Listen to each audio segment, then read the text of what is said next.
Hi, my name's Edward Yang, and director of the film. Also the writer of the film. Yes.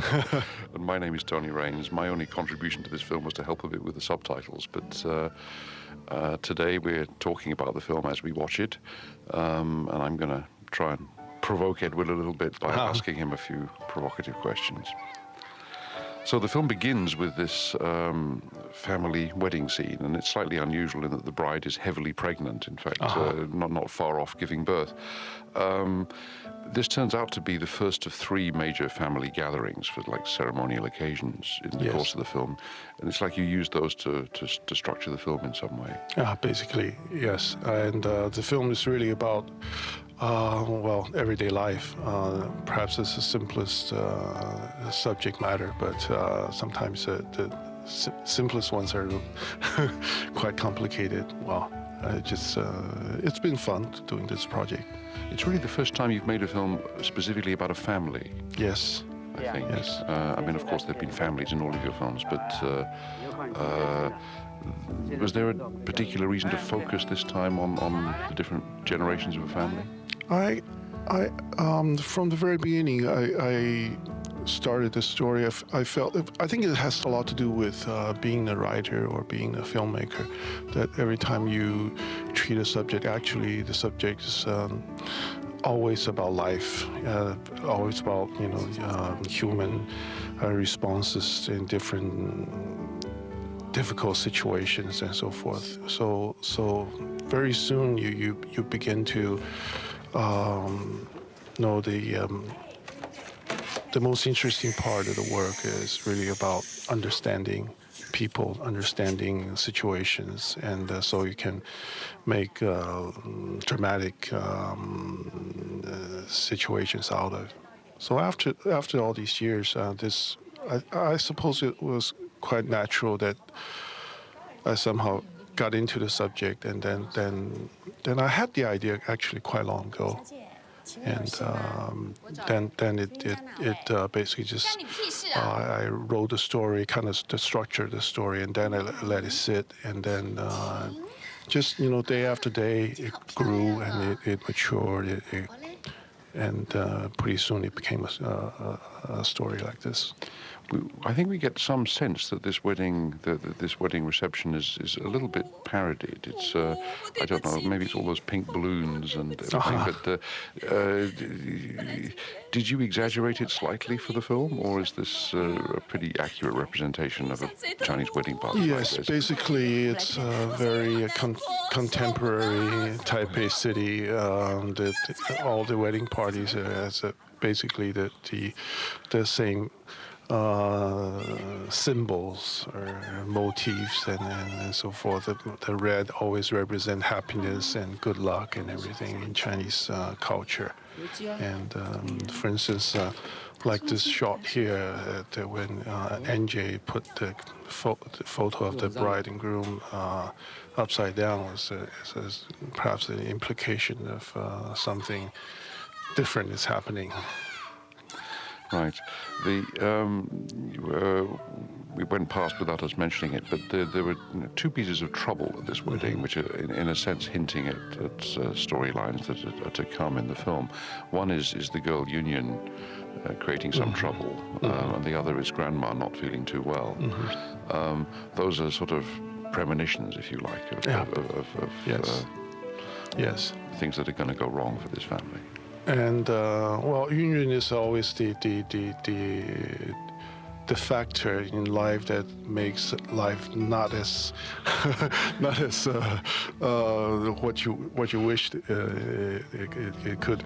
Disruption. Yes, right, and unexpected, or I think most of the time we call it drama. but basically, I think a lot of all the dramatic elements is something that, as a result of what we have done in the past. So basically that's. This is also the first of two occasions when you use surveillance cameras to show some of the action. Was there a particular thinking behind that? Well, it's part of life nowadays. Even I think that now the surveillance cameras are much more invisible than than the ones I use, and basically I think it also is representing everyday life nowadays, and besides cell phones and so forth. Okay, so now they're meeting their new neighbors, the Jiang family. They're the Jian family, and Yes. the newcomers next door are the Jiangs. Yes. And again, you're setting something up here because there's going to be some kind of contrast between the Right. home life of the Jiangs and the home life of their neighbors. Their Right, neighbors. right. Just like what we were talking about, the character Yun. This is something new happening right next door, and in other words, this is something from the very beginning.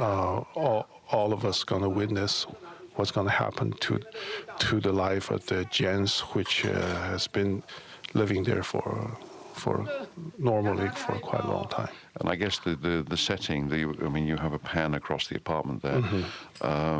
The setting reflects how long they've been there in a way. This is Yes. clearly the room of a family that has, Yes. been in the same place for ages, right? Yes, and also how much stuff they have accumulated through the years, and It's the kind of the clutter, yeah. yes, and also how disorganized the Now, parents. maybe this is, I don't know, we're coming to the garbage, which is an interesting or a crucial moment in the plot, in a sense.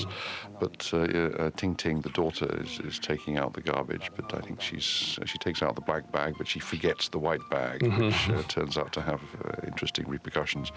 But maybe this is the moment to say something about the casting of the main actor, Wu Nianzhen, who is waiting upstairs to drive her back to the reception. Wu Nianzhen is not primarily known as an actor, although he has acted before. How come? Well, maybe you can say something about why you got into him. Yeah, he's a good friend of mine, and we started working together almost 20 years ago. And the first feature I made was I co-wrote the script with him, and from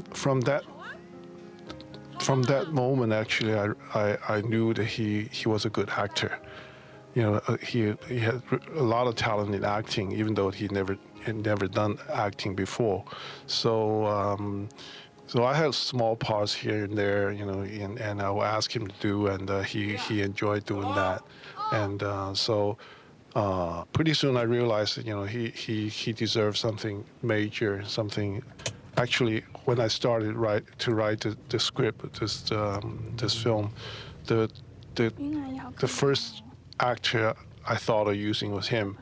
So I called him and I had coffee with him and said, you're a busy guy. He's very popular in Taiwan, and he's very busy. So. And he used to be an extremely prolific scriptwriter. Oh, yes. Back in the early years. Yes, he has won many awards, most recognized from Taiwan. Yes. This driving scene as they're heading back for the reception, Right. talking about Granny.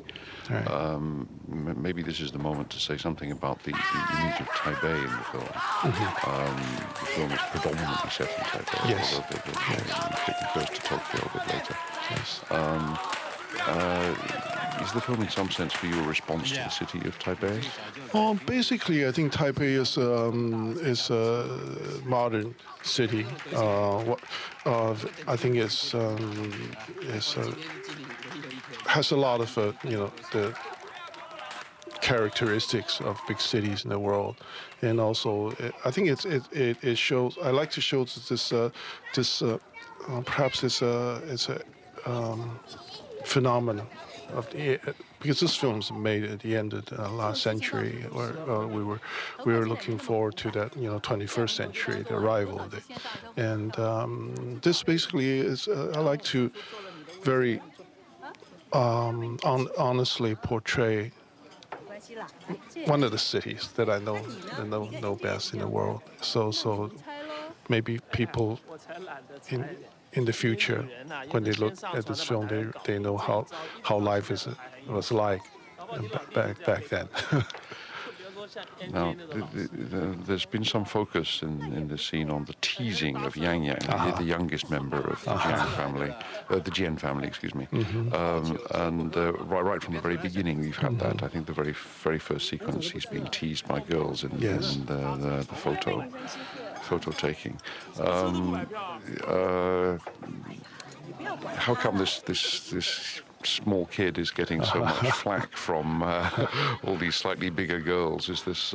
Yeah, I think it's a similar to some other societies. I think in Chinese society, men are supposed to be the head of the household, and also the son, especially the only son or the eldest son, has lots of responsibility or expectations from the parents and also other people. So the pressure of growing up for a boy is as a boy myself, and I felt that we had more responsibility, more pressure, and to do good. So this is basically what Yang Yang stands for in this family story.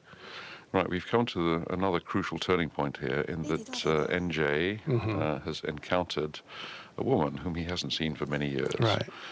This is Sherry, who was his first great love many years ago, and whom he abandoned at that time. He jilted, and we're now beginning to hear something about her, what happened to her in the years between. You want to say something about the character of Sherry and also perhaps the actress who plays her? Yeah, Sherry is basically, I think every one of us has once we reach a certain age, we enter another level of life, and I think a woman or some close friend always at that point of entry, and so Sherry represents that for NJ, and the actress Ke Su-yin was the first actress I ever worked with in my entire career. I was starting my first project as director for a TV film, and I couldn't find the right actress for a young girl, about 19-year-old girl, the role. So I ran into her at the gate of a TV station, and she was standing in line trying to register for acting class. And I saw her, and she looked like the girl I wrote in the script. So we gave her an audition, and she did pretty good. So I used her as the lead actress for my first ever work as director. But we haven't seen her for a while. No, she's been she basically has not acted for a while at this point. Yeah. And she later became successful at TV stations before she kind of semi-retired and moved abroad. She now lives in Vancouver.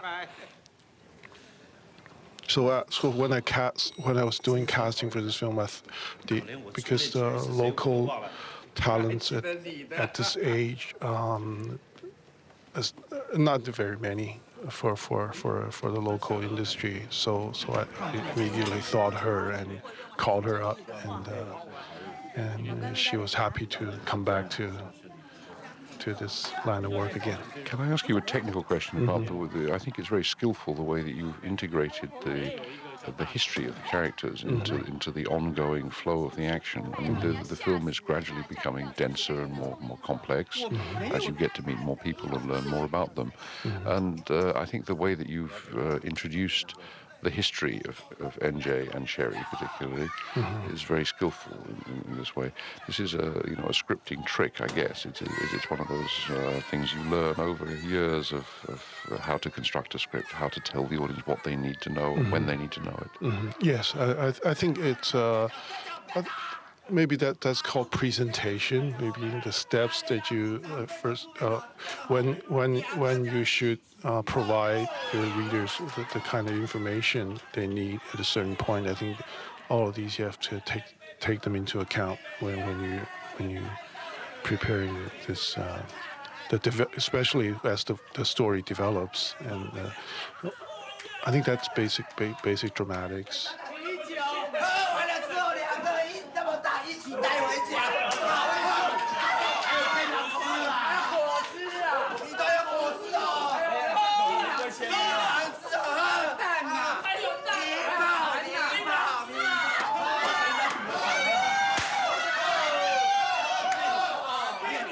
动，别动。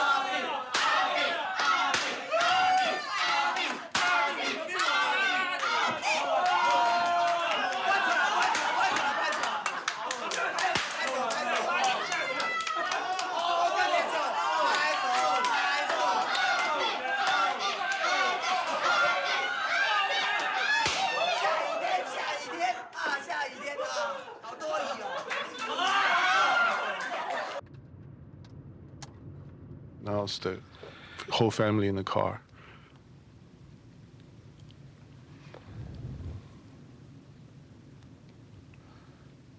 Now, obviously, the contrast between their silence and the raucousness of the party that we've just been seeing is the main thing here.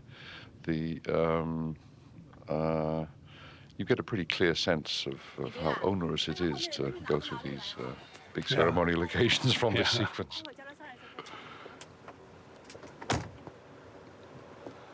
And then crisis strikes. Yeah. 你兩個朝我都返來啦，佢避，你媽媽你唔生佢哋避啊啦！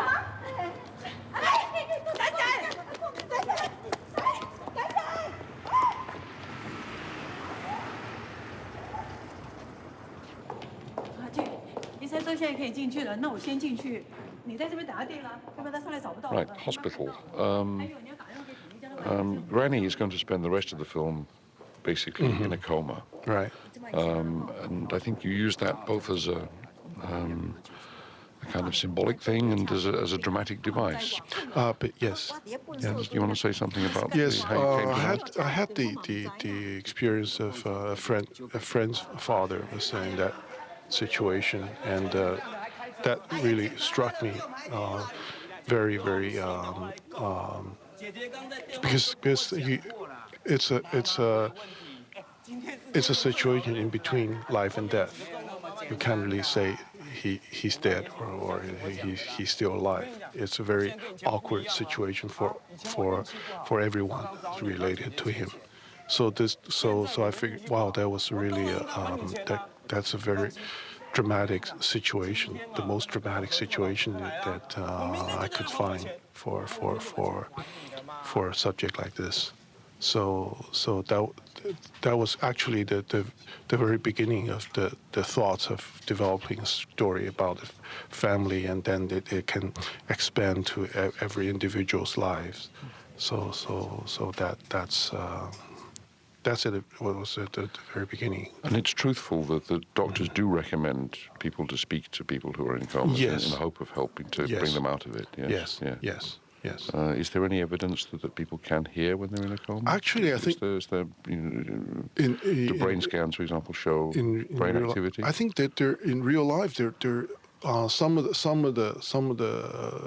the patients has some responses, and however, limited. Whereas the grandma, this situation is perhaps one of the not the worst ones, and so. Now we see Min Min, the wife, in her office, and this is also the first mention of the religious cult, the kind of guru figure who is hanging over this somehow, and whom she goes off to follow for a while. So she disappears from the film for a bit. Religious cults are a big deal in Taiwan? Or, I think it's everywhere. Basically, I think it's not just the religion. I think that they're especially for people nowadays. I think especially when through media, every day you're bombarded with material things, or bombarded with value only has commercial value. And spiritually, I think a lot of people are starving, and that at this time, I think it takes all forms, whether it's some books or some gatherings, and I think that you see them everywhere. Even for some treatment, for health reasons or something. There are a lot of religious elements in them. I found. Yeah. Watching the kids here in the apartment block, including little Yang Yang with his balloons. We're about to see the kids picking on this older girl who seems to be the most precocious of them. And they've nicknamed her the concubine. She becomes a kind of totemic figure almost for Yang Yang because he later spies on her at the school swimming pool and stuff. And she, I think, represents for him a sort of dawning awareness of the other sex. Yeah, I think my I don't know. I found when my growing up is I found girls are they. To put it nicely, I really have respect for them.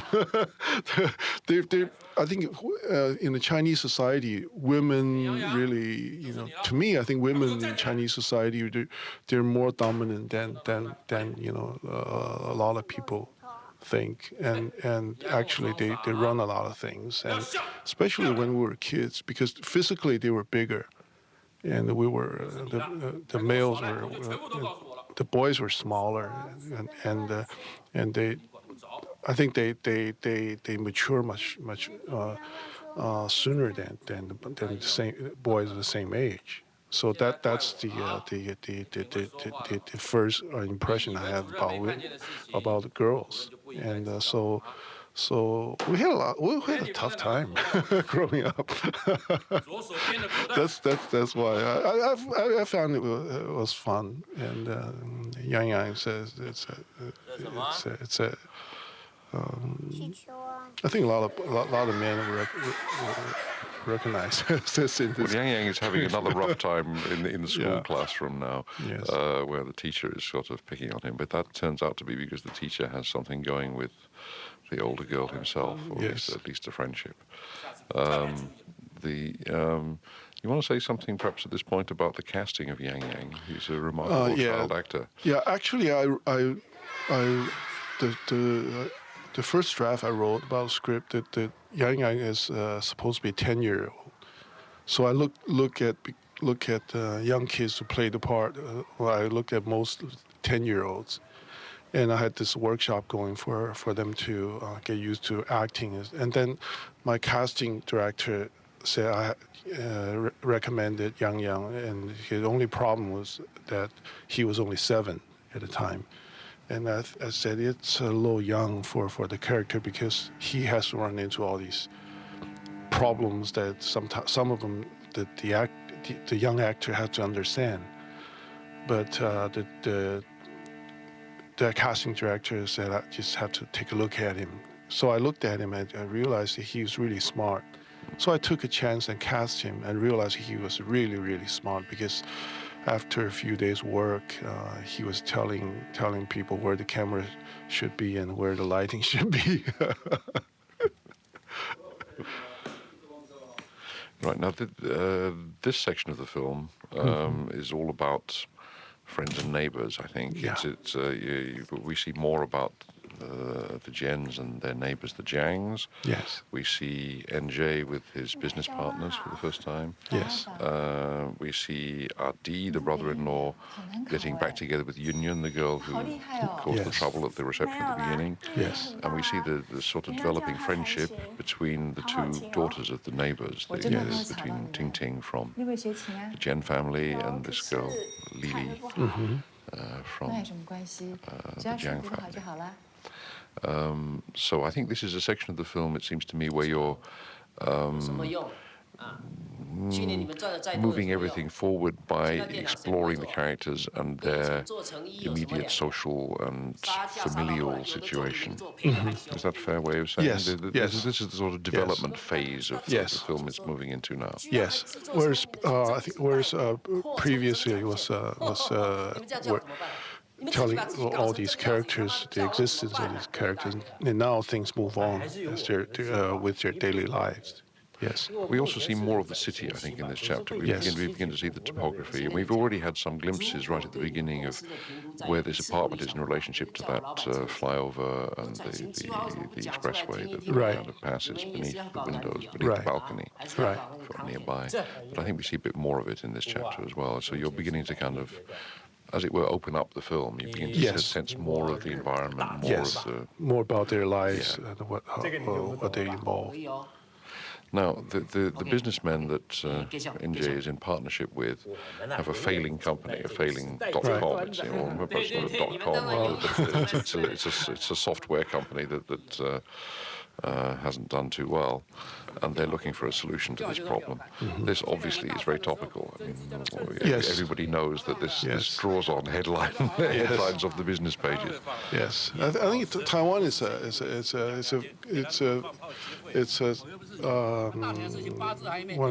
at its unique situation because it developed, especially we mostly doing manufacturing, and now we need to we know the future had to be in creativity and doing something, you know, to create new business models and so forth. And everybody knew it, and just that. So that's kind of a dramatic situation that I felt that was the most interesting ones at the time. The fact that they're considering approaching a company in Japan or an individual in Japan seems to maybe have also some implications. I mean, is there a notion that obviously Taiwan used to be a Japanese colony and the relationship has been, should we say, ambiguous in the years since the colonial period ended, but is there something with a larger implication in the way that they're thinking of Japan as maybe the way they can rescue themselves? There are quite a few interesting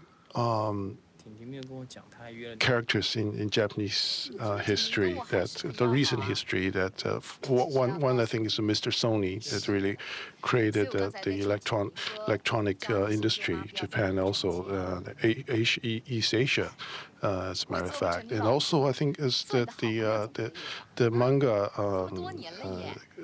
guy Tezuka-san, which is my role model, and we all read his work growing up, and so Japan represents something new or something fresh, but it's not always. And also, I think Mr. Ota is not really your typical Japanese, as we could see. And basically, I think a genius or a talent can be anywhere. And we'll see him fairly soon. But while we're in the S-Light Cafe, maybe we can say something about this motif, which really dominates large parts of the film, of shooting through windows so that you actually see a lot of reflections, as well as seeing the action going on past the window. You see what's happening behind the camera, as it were. This becomes really quite a big thing in this film. Yeah. There are many shots where you have this kind of composition and this kind of lighting. This was a conscious strategy? Yes, it wasn't planned when we started shooting.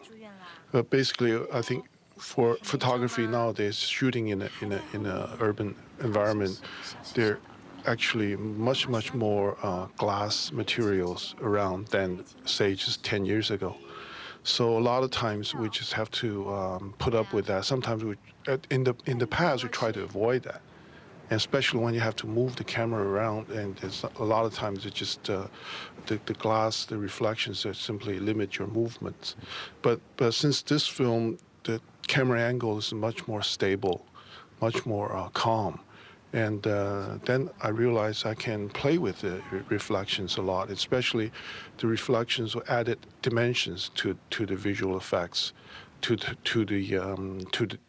angles, and also and for instance, sometimes the reflection can bring the activities of another space into the frame.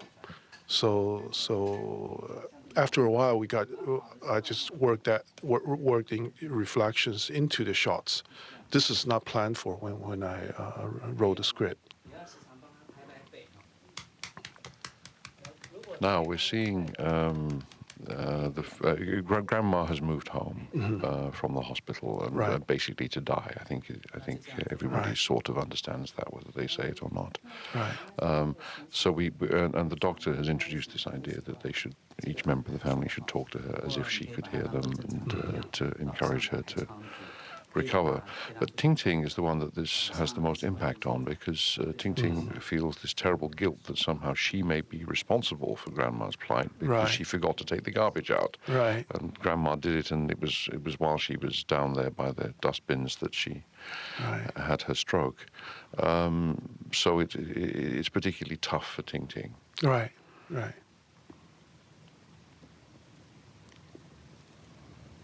And I think it also did when the doctor sent Grandma home, or it gives the family hope that Grandma could someday recover. Maybe this is the moment to say something about the casting of Kelly Chan. Yes. Who She's also underaged when I cast her, just like Yang Yang, and she was 12 when the Ting Ting was written for a 15-year-old, and through the workshop I had specifically for casting of the film, that Kelly was the best turnout, and she was only 12, so I had to take a chance. So I'm glad that I did, and she turned out even better than she did when she was at the workshop. Yeah. It's her first experience? Yes. She never acted before. She actually was not really, because she was underage. She was just there to fill the spot, so sort of. And I'm quite happy to work with young kids, and it certainly gave myself a lot of confidence working with inexperienced actors. I found that the most important thing for a director to work with actors is trust.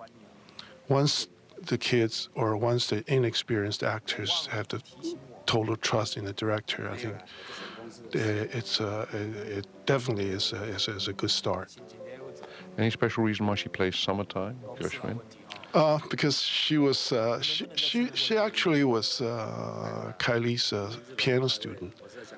And Kylie, well, my wife, she did music for the film and the time. And I asked her what she knows. That week she was taking the lessons was summertime, and so she just sort of practiced on the set. 每天呢都要轮流找一点时间来跟伯伯讲讲话，这样子他才可以早点醒过来哦。那姐姐还没有说。有啊，姐姐刚刚弹 Here, 琴。this is one of several quite difficult scenes, I guess, for Elaine Jin, who plays Min Min, the mother, where she's trying to persuade her son to do his bit, talking to Grandma and having a hard time. Elaine has been in quite a few of your films. Yes. For the last 10 years, every one of them. Yes. She's originally, I think, a Hong Kong actress, right? Yes. But Yes. now living in Britain. Yes. And comes back to Taiwan to Yes. work for you, basically. Yes. Is that right? Yes, Elaine is a good friend, and is a very, very good friend for the last 13 years. And when we did Brighter Summer Day, she was I really had a good time working with her. And so every film I made since then, she's involved somehow. Yes. So it's RD's turn to try to talk to Grandma, and he's very willing to try, but then very quickly runs out of things to say. Yes. Yes. Yeah, I think he's not a bad guy. He's a very, we know a lot of people like him. They give their best to their efforts in life. And I think the actor is not a familiar figure in Taiwan film. I don't remember seeing him in other films. he's one of my students. At the Academy of Fine Arts here in Taiwan, and he's a good actor, and he is also very good in production. So now his main work is being producer for different films or TV programs and advertising and so forth. 还有，对啦，你其实不用担心我跟小燕啦，她是个好女孩啦，真的真的。还有什么事？对了，其他的你大概你都知道嘛。现在有问题你也不能问。啊，今天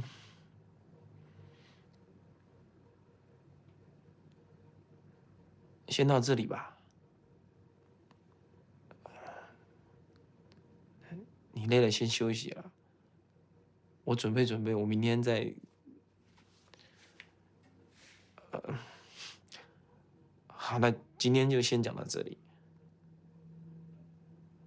好。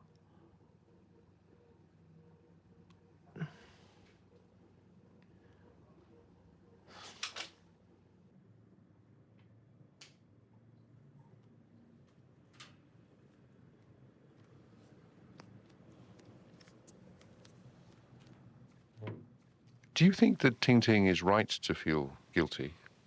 Is this just one of those unfortunate burdens that people sometimes have to bear? I think it's human nature to feel responsible for things that didn't happen according to how we liked, and a lot of times we blame ourselves because perhaps if we did it differently, perhaps we could change the situation. I think a lot of times we all had that kind of inclined to feel that way. In the film, you've linked Ting Ting coming through this or going through this experience. I mean, vis-a-vis grandma in the coma, with a kind of sexual education. I mean, Ting Ting goes through a lot in this film. Right. Probably more than any other character, actually. Right. I mean, in a way, in terms of learning experiences. Right. And, her growing, right. Growing curve, if we can call it right. that.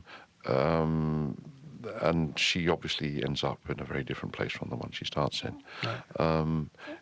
For you, was it integral to link those things? For example, her experiences with the next door neighbor girl, Lily, and her boyfriend, Fatty. Ting Ting also dates at one point, with all of this other stuff about her guilt, her feelings for her granny. Right, and so definitely, yes. Yes, I think for anybody that age is a critical age, if for a boy or for anybody. I think, in other words, we were told, perhaps we were told different things prior to that, and now we have to experience it, ourselves physically and mentally, just for real. So those are the most challenging moments. This is a small motif, but it is one that runs all through the film. This business of the pot plants that these girls have been asked to grow. And Ting Ting is dozing in class today, and so she becomes again the butt of a teacher's joke, if you like. But the pot plant is, it has a rather obvious symbolic inference. Yeah. 他已经开始具有生命的一般现象。他除了可以思考、计算，他还会成长成一个活生生的。This is The first example is something that you'll do more later in the film, which is that of overlaid sound. We're seeing Xiaoyan, Adi's wife, is having her ultrasound scan, and she's about to give birth to this child who was nearly there on wedding day, in fact. But what we're hearing is Mr. Ota's lecture. Yeah. Obviously you're drawing some interesting comparison between the new life coming from Xiaoyan, the mother-to-be, and the new life that may take over the field of video gaming, which is what we're discussing in this room. You have a rather pessimistic take, I guess, on video games as they now exist. Basically, I think it's a concept of going into something we don't know. I think when a life is born, also it's unknown. It's gonna you can look at it as danger ahead, and also you can look at it as adventure and a lot of excitement and. So this kind of similarity between the two, and whereas the irony is in the story is really, when we were kids we were never afraid of going in a certain direction. Why we were so concerned when we were grown up, especially for business people. I found that a lot of them are very, very conservative.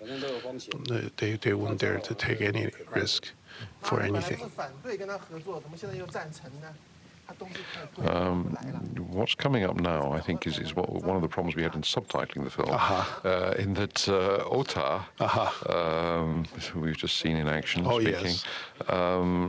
If you read his name in Chinese rather than Japanese, it's Xiao Tian. Right. And there's this Taiwan company that copycats his work, which calls itself Da Tian. Yes. Xiao Tian literally means small field, yes. and Da Tian means big field. Yes. Now, this was something that you could not possibly explain. Right. Subtitles. So we had to invent Ato as the sort of pastiche of Ota. Yes. It was a funny thing. We'd like to say something about the casting of Mr. Ogata Issei, who we see with this pigeon. Yeah, the producer, the Japanese producer, when I asked them to help me cast it for this role, and the producers are actually very interesting. He suggested not the mainstream actors, but alternative ones, and for instance rock singers or other comedians and so forth. And Issei Ogata is a very famous stand-up comedian. The first time I met him, he was very nervous. He couldn't talk straight. But I looked at his video and found he's very, very interesting, very talented. So I asked for another occasion, another interview, and so we had dinner together, and he was much more relaxed the second time, and we had a good time talking. And I decided right there and then that Mr. Ogata will play this role. That means he had not done this kind of straight role before? No. He plays the solo stand-up comedies. He played all kinds of characters, and he's just a one-man show. He's very good at it. Right, now we're moving into the growing friendship between the two teenage girls in the film, Lily and Ting Ting. And they're supposedly cooking a meal together. Healthy food. Right. But in fact, they're going to be sent out for the evening by Mum, because Mum, who is divorced, we gather, is bringing back her latest date. Right. And it turns out that both Mum and daughter in the Jiang family are, I suppose promiscuous is perhaps not quite the right word, but anyway, not very committed in their relationships. Right. Or perhaps they've hurt themselves before, and they're much more reluctant to be committed. Any special reason that Lily plays the cello or learns the cello? Well, I like cello. Basically, Lily is not your ordinary bad girl. Actually, she's as we can see, she's quite disciplined. The way she dresses, and she's just, you know, I try to build a unique personality out of Lily. Yeah, this is also for the actress. This is also her first chance to. 长官好，哎，今天你也会做菜啊？看样子这工程可不小哦。没有啦，只是好玩的啦。等下你们 It's 可以 not 跟 very 我们一起 clear 吃 from the 鸡蛋 scene 大 whether 餐 this happens often or not, but it is pretty clear that Lily is not very comfortable being with Mum and Right. Mum's date. Right. And then this is a rather long take, in fact, the thing of Lily eating the apple and trying to look everywhere except at Mum. Right. Right. And so the girls are sent out for the evening. Yeah, I think that this is it tells a lot about Lily's the background of her family, and also her behavior in coming up. So this is another new location here. This is, I think, one of Taipei's biggest cineplexes, right? Right. Right. The Warner Village. And this is the shop where Fatty works, the music shop, right? Yes. This.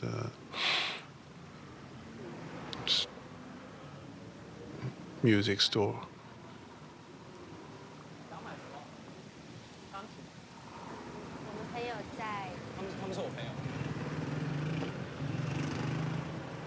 Maybe this is the moment to say something about film distribution in Taiwan. I mean, people say that the Taiwan market is basically dead for Chinese films. Is that your experience? Yes, basically. I think I think after. I think it's a free trade world economy, basically. Because local products are very difficult to compete with Hollywood products. For instance, the cost of a film made in Taiwan or any country in this region perhaps only can finish something like 20 seconds of Hollywood pictures. So that basically, if the ticket only sells for the same price, it's not a fair competition. So we really can't really say that the trade agreements or the WTO protocols were fair. Now we're in New York Bagels, and the two girls are having their heart-to-heart. In the background are some boys who anybody who's seen your previous films may recognize some of these kids. This is pretty much the gang from Mahjong, Yes. your earlier film, Right. making an appearance, as is Ke Yu-lun, who is arriving Yes. now. Yes. This was a conscious reference back to your earlier work. Does that mean that this film intersects with Mahjong in some way? Basically, yeah, yes and no, because the kids were of that age, and also these kids, actually they're good friends now, for me, and also, I meet them occasionally. I spend time with them, and I watch them grow up, and so whenever I needed them, I just give them a call. And The implication of Ke Yu-lun wearing sort of battle dress stuff is that Yes. he's doing his military service. yes, is it? at the Yeah. time he was Yes. in the army. He really was. Yes, he was. So he just came out of the camp, and he had to go back that night. I remember. Yes, people probably don't know that in Taiwan it's still mandatory for young Right. men to do. I think it's 2 years. 2 years, of yes. military service. Yes, mandatory. Yes. Because of the communist threat to the Yes, north. yes, Is still, yes. the rationale for this. Yes. No, it's probably for the defense budget. So this is NJ's first real conversation face-to-face with Mr. Ota. It's in English because English, of course, is their common language. Right. He being Japanese and NJ being Chinese. Right. But how was it for the actors? I mean, for both of the actors, of course, English is not anything like a first language. I don't think either of them is known for great fluency in English. Did they have any trouble with it? Not really, because like NJ, I think schools here, English is quite a common thing, and for Mr. Ogata, because he performs abroad also, I think annually he would perform in Germany, out of all places, and he has a lot of German friends, so he's quite used to speaking English when he travels. Yes. And these scenes were fully scripted by you, or you yes. You didn't ask them to improvise at all in any of this? No. I gave them the script the night before. It's not, where in the original script probably the dialogues are quite different. But I looked at the situation, looked at the location, and worked everything details out of the shot, and then I finalized the dialogue. The actors get about 1 day's practice for preparation. Right. Now the bonding process between these two guys continues in the next couple of scenes, mostly through music. This is sort of a very musical section of the film because, first of all, I don't know if it's a tape or the radio in the car, but yes, it's a tape. Yes, it's a tape. Yeah. Yes. But they can bond over that because I think it's Renata Tebaldi singing Right. An opera aria. Right. Was suggesting that was Renata Tebaldi. Sorry, excuse me. But basically, music is, I think, to me, I found is the most intimate things or the best thing for you to understand the person, and. Suddenly, all of his music means something. Well, you certainly get a sense of musical range in this because when they move from the car to the karaoke bar, the music, of course, changes quite a bit. It's quite far from Many people think that high opera. Right. And also, if you notice that NJ, when there are people around, he always listened to his music with earphones. He only listened to it when there's no other around. I think a lot of times when we grew up listening to music, people will, if perhaps too noisy to other people, especially that the music is probably not as popular as other people would like to hear. That, I think, it implies the kind of music that NJ was listening is quite a wide range.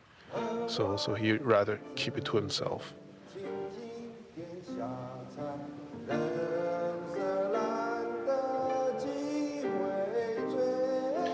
Now, this kind of night spot is, I guess, pretty typical in Taipei, as in many Asian cities.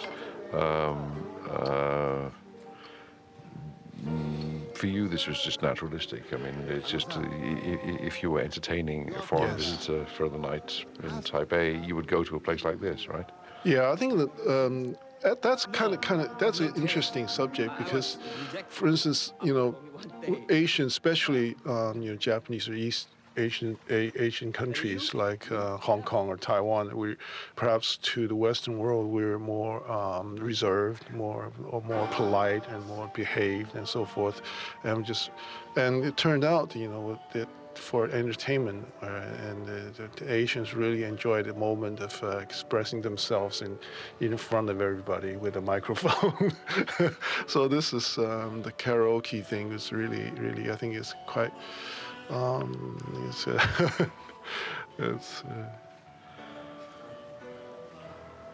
Anyway, Ota has no trouble or embarrassment about being dragged into this in the Chinese karaoke bar. He feels right at home, clearly. Yes. And this song, I think, is a Japanese song. No? Yes, it's a Japanese song. It's a very popular Japanese song. I think when I first heard it was in 1960 or something. It was, the English title is Sukiyaki, and made it to the top of the chart on Billboard for a few weeks. Yes. And I seem to recognize this barman that NJ is talking to at this point. Yes. I think this was... Yeah, he's been in some of your other yeah, films, but casting director of this this project, and also he co-wrote things with me in the past, and he's very helpful to the young kids acting in this film. And now here's another change of musical pace here. Right. He's playing the Moonlight Sonata, I think, Right. isn't it? Right. Yeah. Right.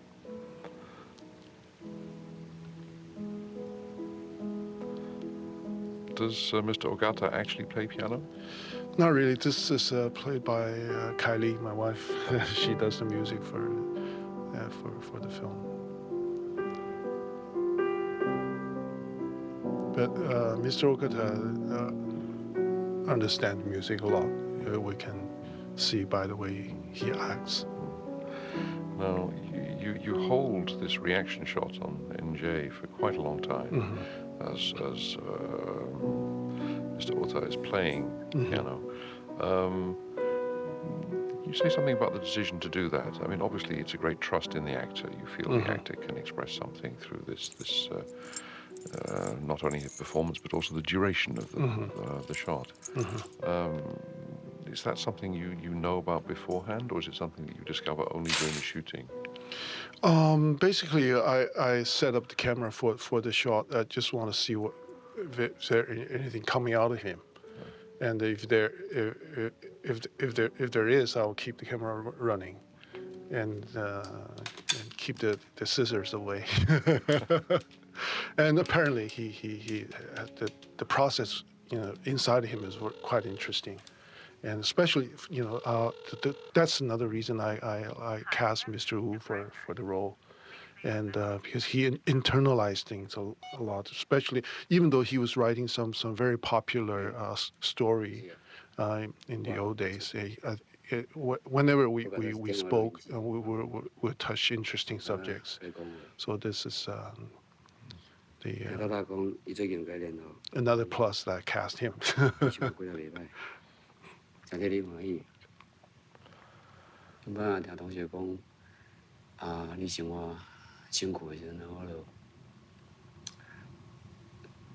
好像觉得跟自己有关，很在意。迄讲你问我讲，20年前咱忽然间不告而别，其实安怎有真侪原因。不过即摆讲，感觉无什么意义。 基本上在那里生活很好，很幸福，也很开心，真的。叫我理由，啊。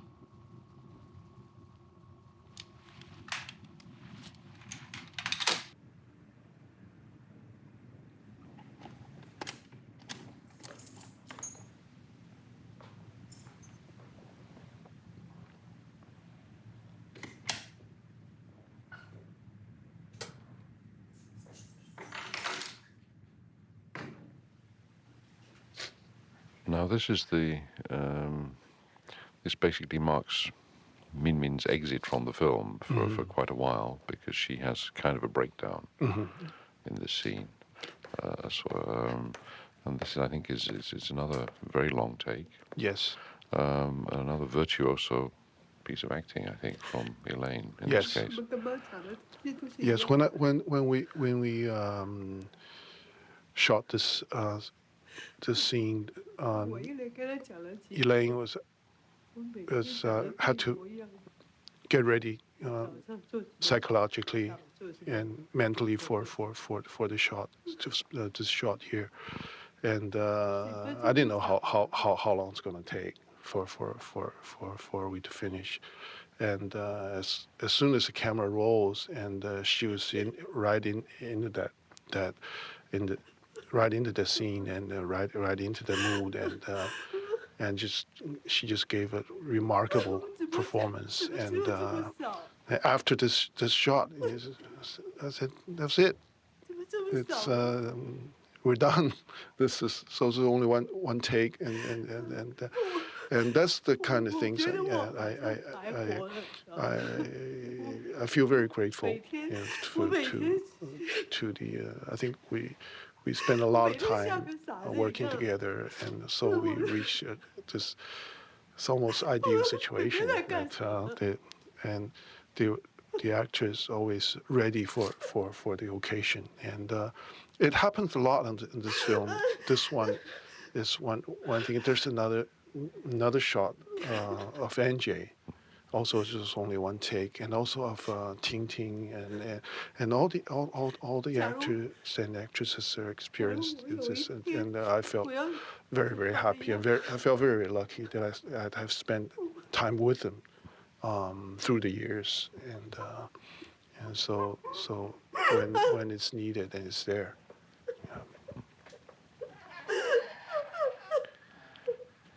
NJ seems particularly helpless in the face of this kind of despair that his wife is feeling at this point, and certainly his attempts to console her seem very inadequate to the occasion. He says, "I'll get the nurse to read the newspaper to Granny," which is obviously, well, I suppose it's a kind of solution, but it's not really adequate to the kind of despair that his wife is feeling. Right.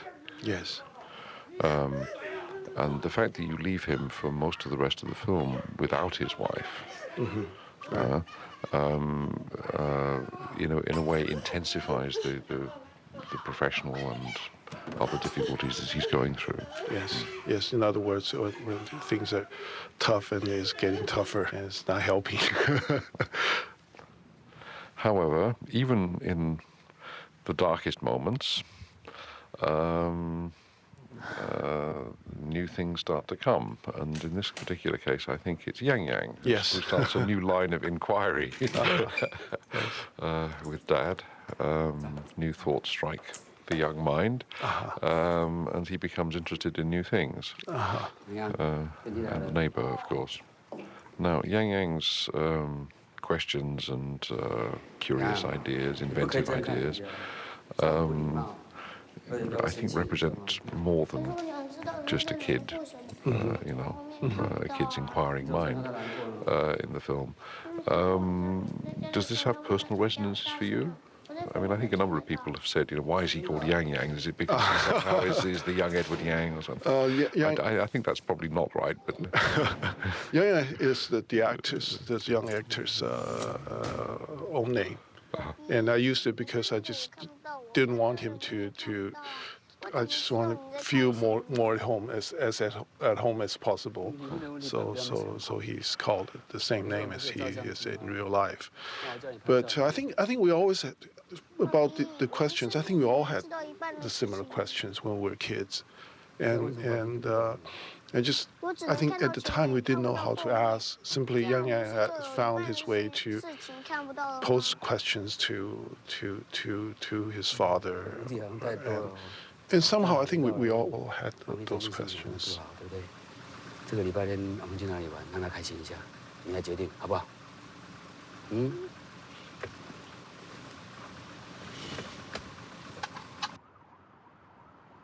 Oh, here's another of the great reflection shots. This is Min Min in her office. Yeah, one of the things I didn't notice that during shooting was the red flashing light right at the heart of Ming Ming, and because during shooting I was standing at another angle, and it was that flashing red light was totally not.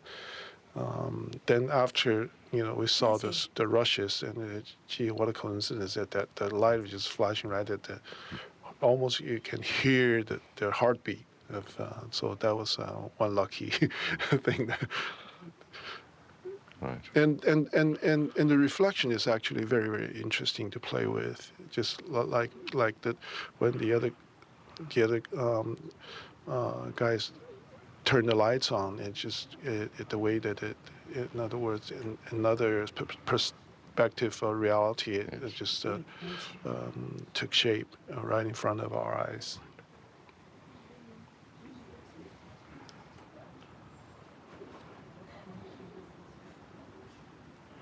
Going back to Yang Yang, his next obsession is taking photographs of things that are otherwise hard to see, and which eventually leads him to the backs of people's heads, because nobody can see the back of their own head. Was there a particular origin for that plot strand? Oh, basically, we just thought of when we developed the story, and Yang Yang has to stand for something very innocent, very original, and this, as I said, this is I think this is also one of the questions we had when we all had when we were kids. And I think taking photographs, perhaps, as evidence of things, of course, that's perhaps much more symbolic than something really happened to every one of us. Because some of us don't take pictures. 哎呦，洋洋，你在这边干什么？这里有什么好拍的？我就想告诉妈妈，这里有 So 蚊 this 子 is 咬 a 我。 kindly woman neighbor. I think we only see this once, right? She was at another much farther distance. Yeah. 那不是我 And she was with NJ in the hospital. Ah, Yeah. So. right. 哎，你妈妈在不在家？怎么这么久都没有看到她呢？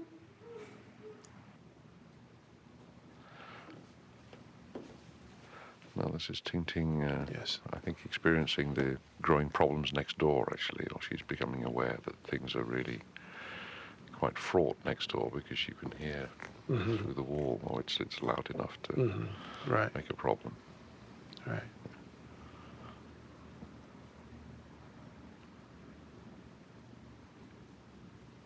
Yeah, I think as, for instance, Ting that Kelly, when Kelly plays it, I think a lot of the tempos that she has about what I ask her to do is really perfect.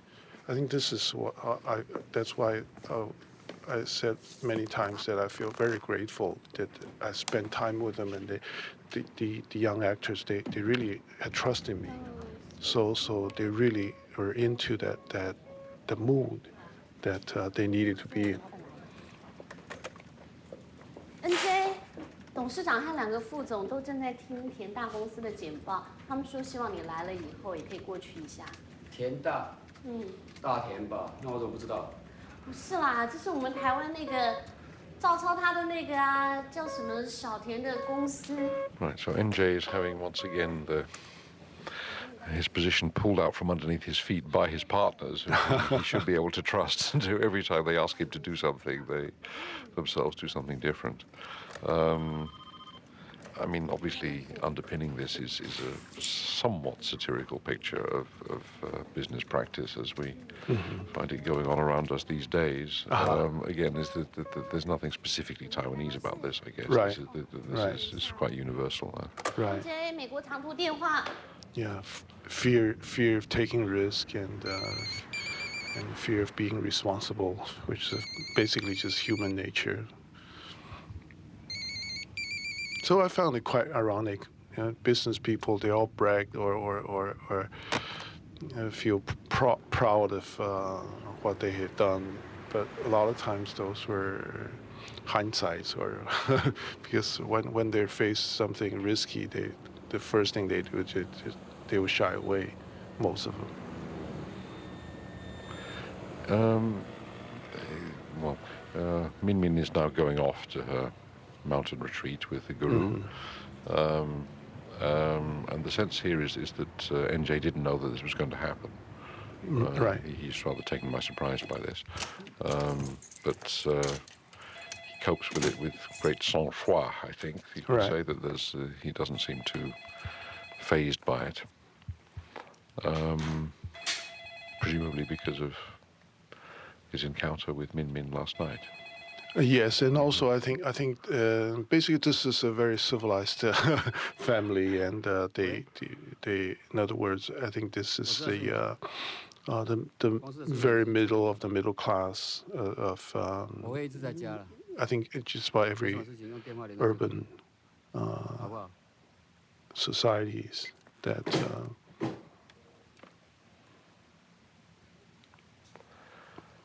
But of course, we know by this time that because of his accidental reunion with Sherry, that he has another thing on his mind. He has this the possibility of getting back together with Sherry is certainly there, and he's left this message on her answering machine.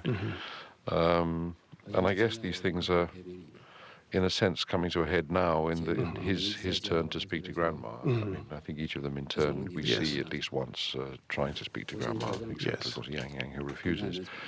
And he's, I mean, well, really it's an occasion for each of them in turn to pour out innermost feelings, either directly or indirectly through what they don't say in some cases. Yes. In his case, I think he speaks very frankly. Yes. And also this shot is also this is only one shot for this, and he Mr. Wu he asked me to give him a time to smoke a cigarette outside on the porch, and then he came back in and we rolled the camera, and that was it, and it was perfect. In one take. Yes, in one take. Yes.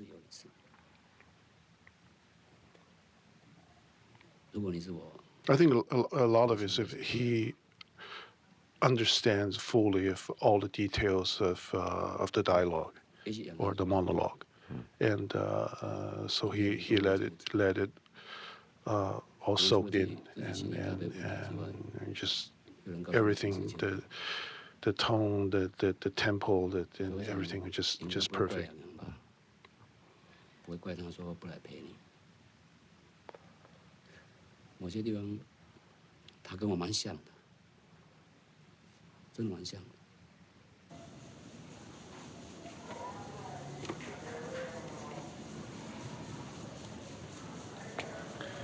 Now, Yang Yang is sneaking out of class. This is very, very naughty. He shouldn't be doing this, right? Right. Or it's a rest period. I don't know. Yeah, they we had all this. seem to be kind of dozing in their desks. Right. In Taiwanese schools, so we have this after lunch nap thing you have to take. It's the most boring, 30 minutes of the entire day. So we play hooky when we were at that age. Yeah. 好，我找一下哈。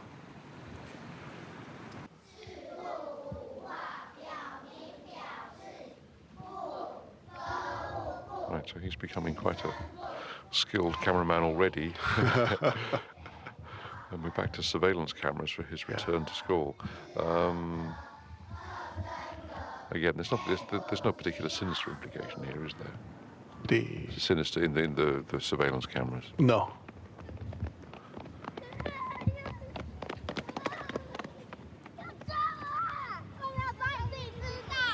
And again, he's being picked on and teased by older kids. But this, of course, is as nothing compared with what his teacher says when he sees these photos. Now, this seems almost exaggeratedly cruel. The teacher is really giving this kid a hard time in this scene, and he's holding him up to ridicule with the other kids, scoffing and sending for his father and so on. I think to most Westerners this will seem like a slightly extreme and probably unteacherly reaction. In Taiwan this seems realistic or very easily believable? Yeah. Well, I think so. Yeah.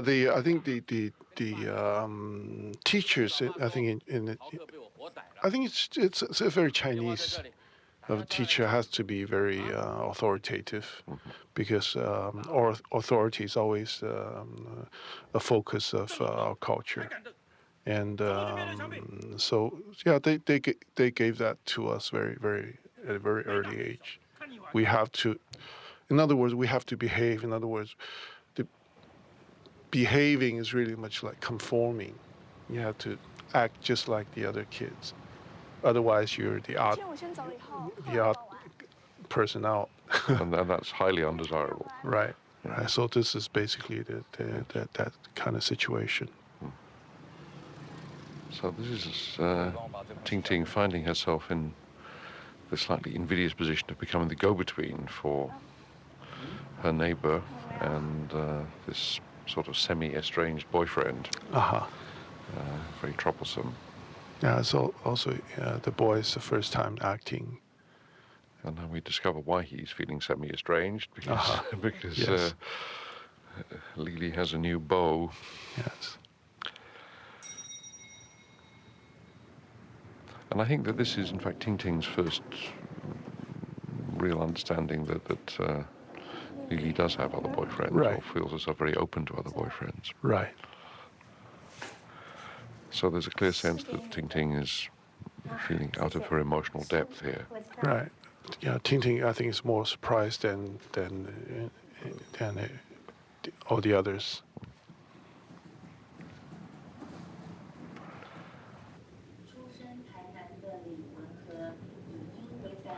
Any particular reason for these particular references and the TV news off screen at this point? We hear about Wen Ho Lee, and then there's also something about Matra, which was Yes. the company, the French company, I think, that built Yes. the subway system in Taipei, Yes. and went massively over budget, which was also a subject of some satire in Yes. your earlier film Mahjong, as I Yes. recall. Yes. Oh, basically, I think, as I said, I like to just leave some marks of when this film's made. That was right at the end of the last century, which these two actually were the more noticeable news at the time. And also the rapid transit was was just open then, and after 17 or 18 years of construction. 女生对不对？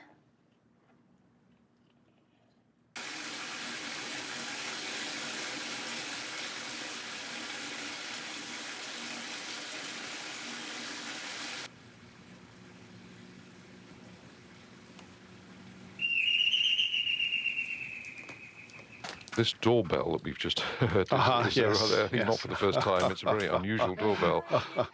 It's a bird call or something. Yeah, I think it's just suddenly it's all over the place in Taipei. All the buildings are built at a certain time. They all use this type of doorbell, and you find them in a lot of places in Taiwan, and so that also leaves a mark of what was happening at the end of the last century.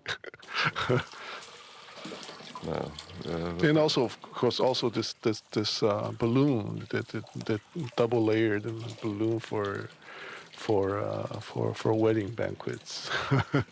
It's a heart shape inside and a round one outside.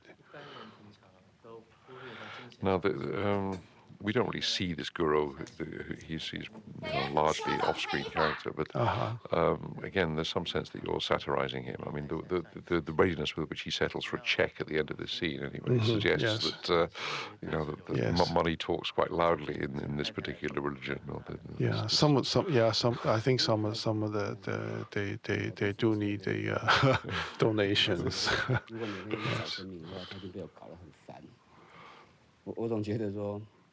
And NJ handles it very elegantly, I think. His answers are very smart. I mean, he manages not to be offensive to the religion. Yeah, but, I think he's also quite sincere with his feelings. Yeah. And this, I think, is Yang Yang's nude scene. Yes. Yeah, it just happened that Tao dropped, and because whereas before they sold the towels, it didn't look real, didn't look natural. So but we took off the threads and then just they fell, and it turned out it was it's much more natural that way. Yeah.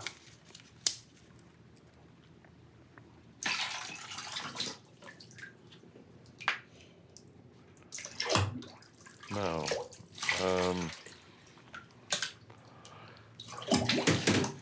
of course, we don't discover until a little bit later what all of these experiments with filling balloons with water are all about. But Yeah. they lead us to, well, we discover quite soon now, actually. I think it's in the next few minutes. But I'm wondering how much NJ's problems and RD's problems, which we're now getting a hint of here.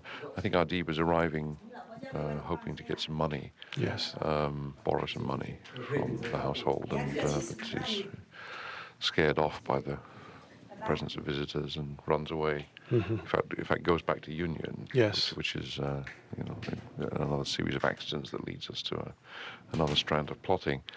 But I'm wondering how much NJ's predicament and RD's somewhat contrasted predicament are very representative of things that you find in society these days for men of those ages.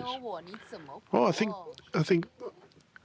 for Taiwan, borrowing money from friends is a more of an acceptable thing here culturally. It happens all the time, right?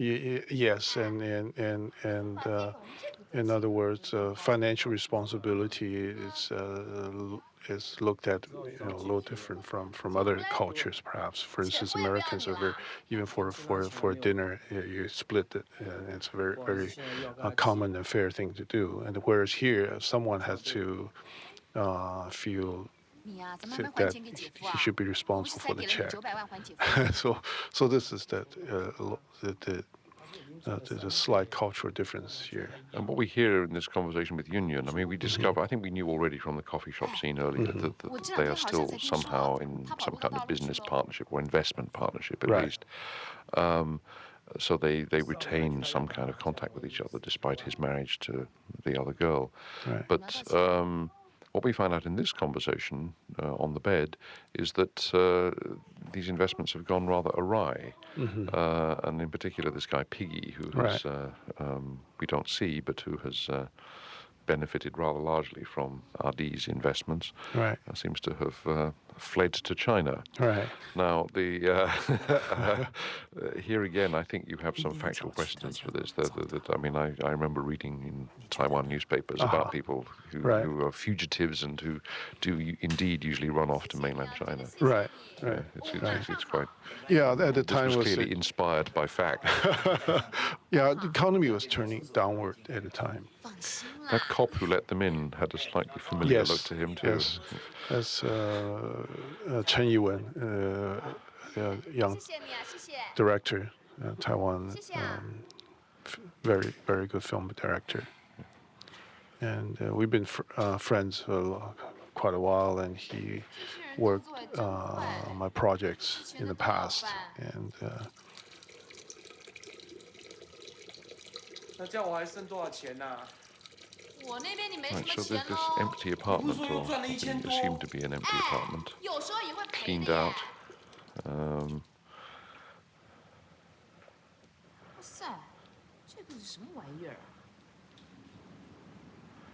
Somehow seems to reflect RD's sense of his own loss. But it turns out to contain the seeds of his redemption too.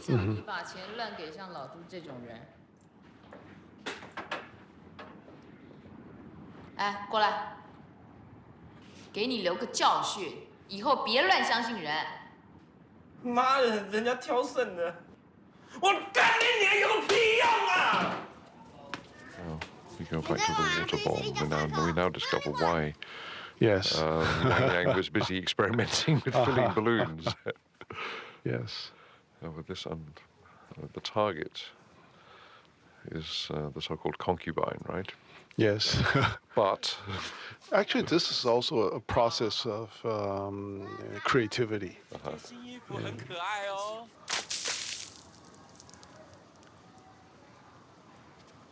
我操你妈的！那个小鬼给我站住！他妈的，你不要给我跑！操你妈！ Apparently, Yang Yang is driven to invent something to get even with. Right. This is after she accused him of carrying a condom or told the teacher this. Right. But however, this is also a crucial moment, I think. Right. This is the audiovisual class on weather. Right. But Yang Yang sees other things during this class. Right. Or other things somehow blur together with the lecture on how life is formed. Right. I think in this scene, I mean, this is not exactly a question of overlaid sound, because obviously there's only one level of sound and only one setting. But I think here's another case where you are combining two levels, if you like, in the action of the film. That there are two things going on here, two different approaches to the origins of life. One of which is this skirt getting stuck. Yes. Yes. Yes. Yes. 不断累积，互相越来越不可抗拒，终于在一个闪电的瞬间，正电和负电又激烈地结合在一起，这就是雷。So you can call this a redefinition of thunder. 闪电创造的，科学家们相信4亿年前的一道闪电创造了第一个氨基酸，一切生命的最基本单位，这就是一切的开始。 So Ting Ting is in the rain. Yes.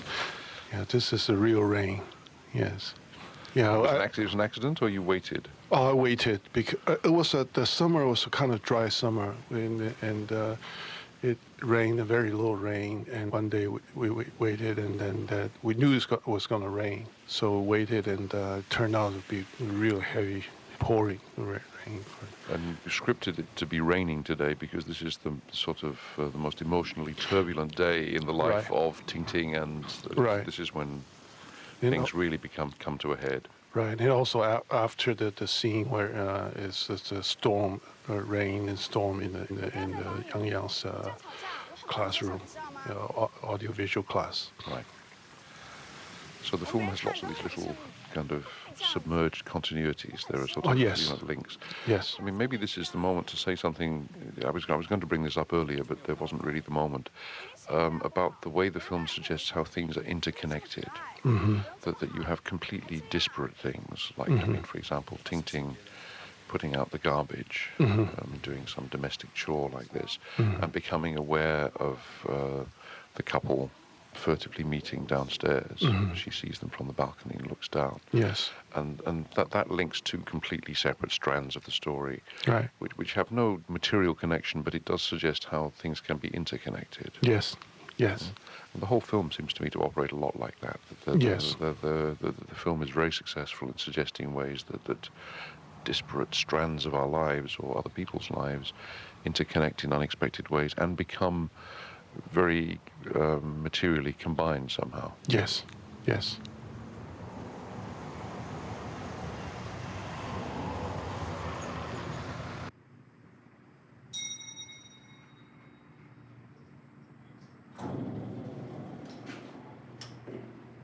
Now, Ting Ting becomes the inadvertent witness to the moment of crisis in the Jiang household. Yes. 怎么讲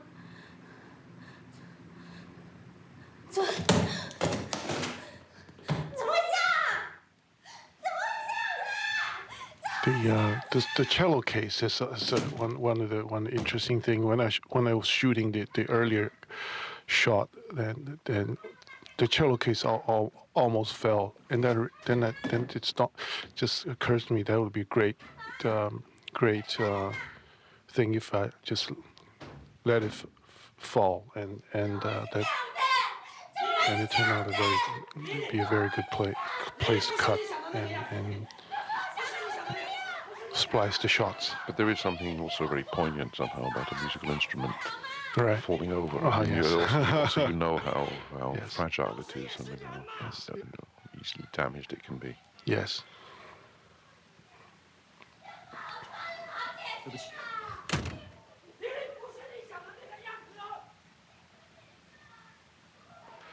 We go from that emotional low, if you can call it that, to the emotional high of a birth. Yes. I mean, this is almost exactly the midpoint of the film, isn't Yes. it? And I guess it's not an accident that the baby is being born right now. Right.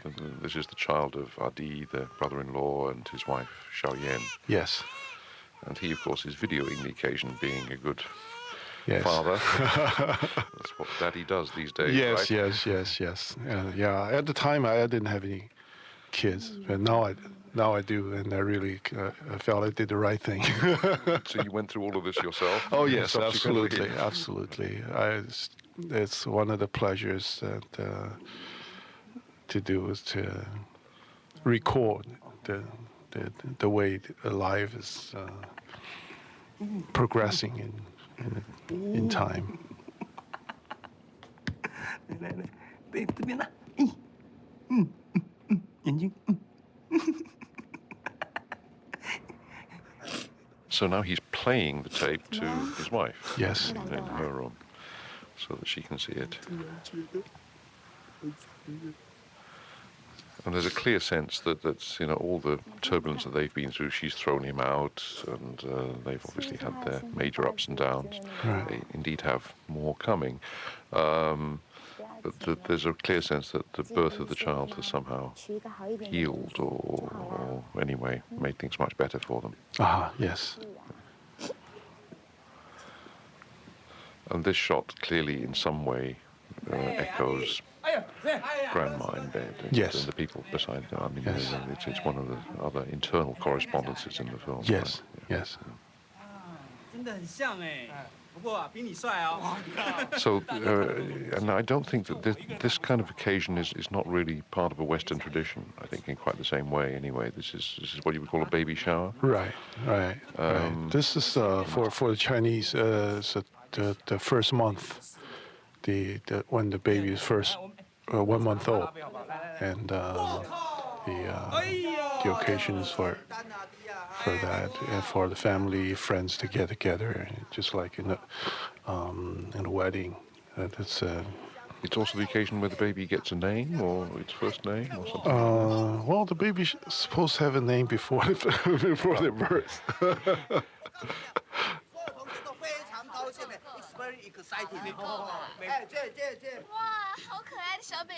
Anyway, the people who've shown up basically are old classmates. Yes. I mean, so Yes. far it isn't really family yet. Right. Or, I mean, some of the family will show up a bit later. Right. However, they include, once again, as in the first ceremony, the wedding party at the beginning of the film, Right. the disruptive Yun, Yes. who once again represents trouble in some way. Yes. Maybe the American Indian on her, Yes. her blouse somehow is symbolic of this. I don't know. 怎么回事？这到底怎么回事？这女怎么会来？你叫她来的？我怎么会叫她来？我怎么知道怎么回事？这怎么回事？ Hi, what's matter? 你没事干嘛把演员一起找来啊？ I want to say something about the casting of these these friends, particularly Migo, who is These are the ebullient one here. Yes, these are my students when I was at the Academy of Fine Arts, and they're basically classmates, and they work together in many aspects, the acting, producing, and so forth. Migo actually is a producer of at first a children's theater, and he's a good actor himself, and he loves to perform. I think you can He's a see good that in this performer, scene. yes, and he's a very good friend, and he's I had a lot. I like him a lot, and so we work together. And also the other guy he now is a very popular actor. I think the most popular right now in Taiwan. 代理人. He's a very good actor. He was in my class he graduated as specializing in directing. And yeah, we had a lot of fun. I think from almost everything you've said about actors in the film, it's like all of them are either non-professional or people who don't primarily act. It seems, who do other things. And obviously that reflects some difficulties in the film industry. Right. It means that there isn't a pool of actors, jobbing actors who you can draw on. Right. But, I mean, there must be quite a lot of actors in Taiwan who presumably are working for television. Yes. Those people you don't want to work with, or they're not available? Not really. Or... Yeah, I think that their schedule is a little more difficult to. For instance, these guys, and because they have different jobs, and sometimes it's easier to get them all together, and especially when they all good actors, and especially when they work together, the chemistry. For instance, this scene is basically we just played around on the spot, and then things just develop, and we can see the fun coming out. And so this is one of the advantages working with these guys, because they were schoolmates together for many years. So those are quite valuable.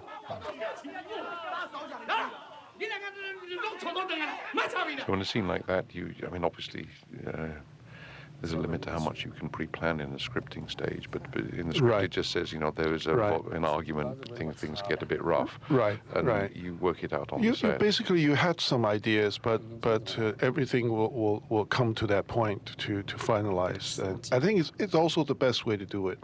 I think a lot of producers fear something like because there's so many unknown factors. But for me and for some of the people here, I think that's the best way to work, because we have such good understanding of all the elements, and it's the best time to put them together is right on the spot, right there. I notice every time you have a scene of people driving through the streets of the city, your camera is in a different position. Was there some particular thinking behind that? This time you're behind the car, as it were, and you're looking in through the rear window, again with reflections, of course, of the street lights and stuff. I think it's the only time you have this particular position of people driving the car. Yeah, I think it depends on what you want the viewers to see. And for this scene, I think it's a process going home, and it's better to see the road than their expressions on the actor's face. 我先洗个澡了。啊，那你看是不是喝几杯再走啊？我不，拜托，我不塞车了，我早点回家了。啊。 So this is the first glimpse, really, of Ardi's apartment, yes, which is in marked contrast with Mr. Jen's home apartment. Yes, since it's well, I mean, spatially it's very different, but also in terms of decor and pictures and objets d'art and stuff, it could hardly be more different. This is representative of a certain type, class, generation. Yes, and also it represents his taste, and also in the context that he owes everybody money, and still he lives. He spent a lot of those money he borrowed in his own decoration of his own apartment.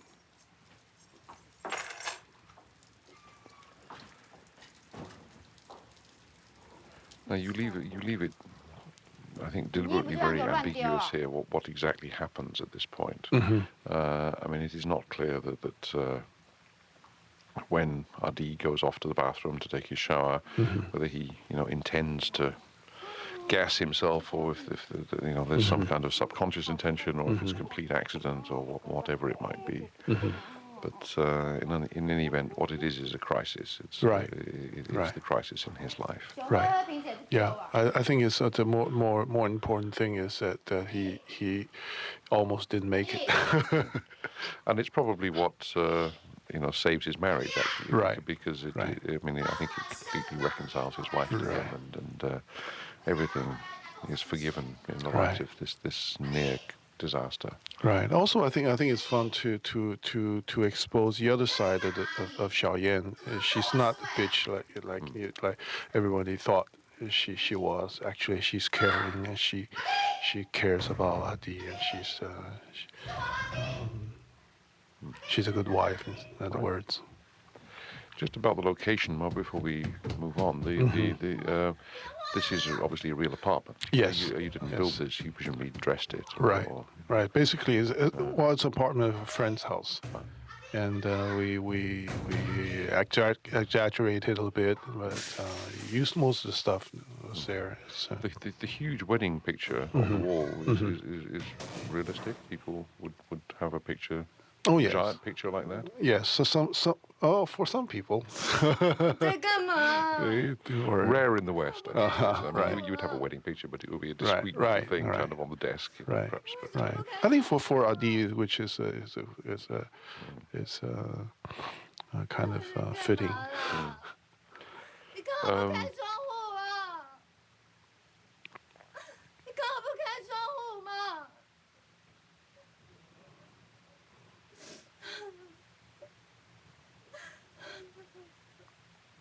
Yeah, Adi is a guy is quite. You find a lot of Adis in the society of Taiwan because of our cultural background, also our the way we do business, and a lot of perhaps reflects, for instance, the loan process of the banks and so forth. So there's a lot of private exchanges of money, just simply based on friendship instead of something official. Right. 我本来只想去洗个澡，你去问瓦斯公司啊，他们说他们不好看是谁抠好不好？好。什么时候不好抠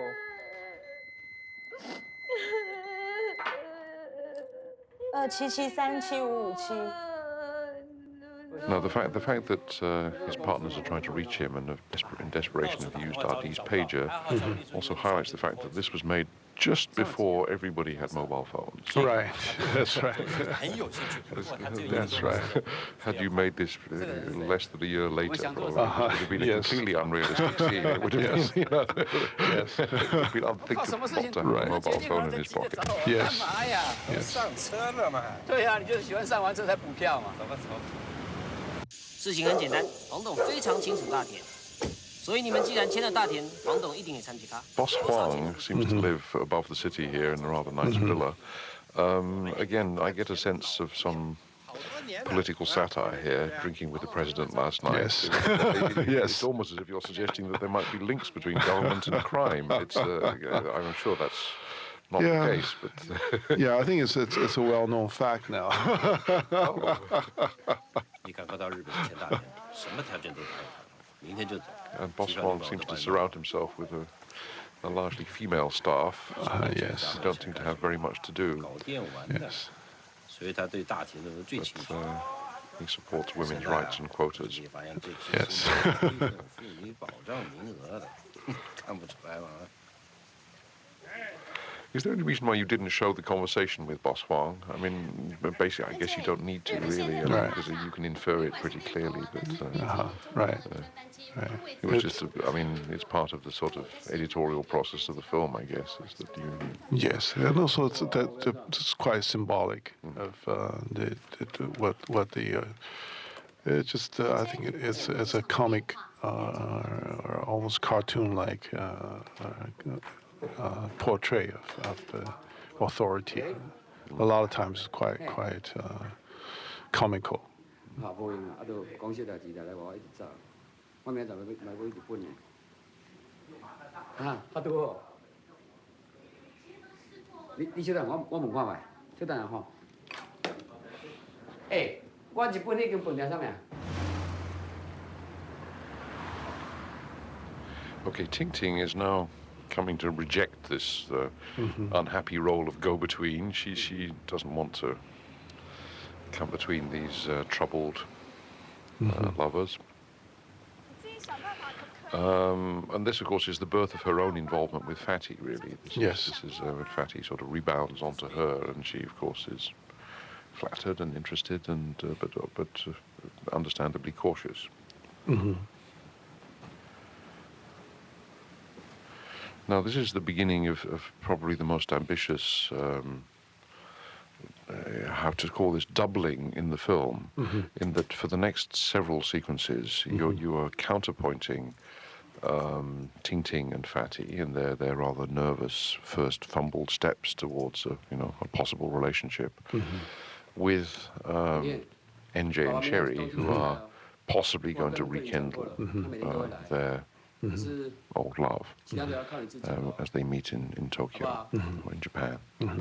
Now, I think that there's no suggestion at all that the actions parallel, that it isn't, Ting Ting is not reliving what Sherry went through 30 years ago. There's no hint of that at all.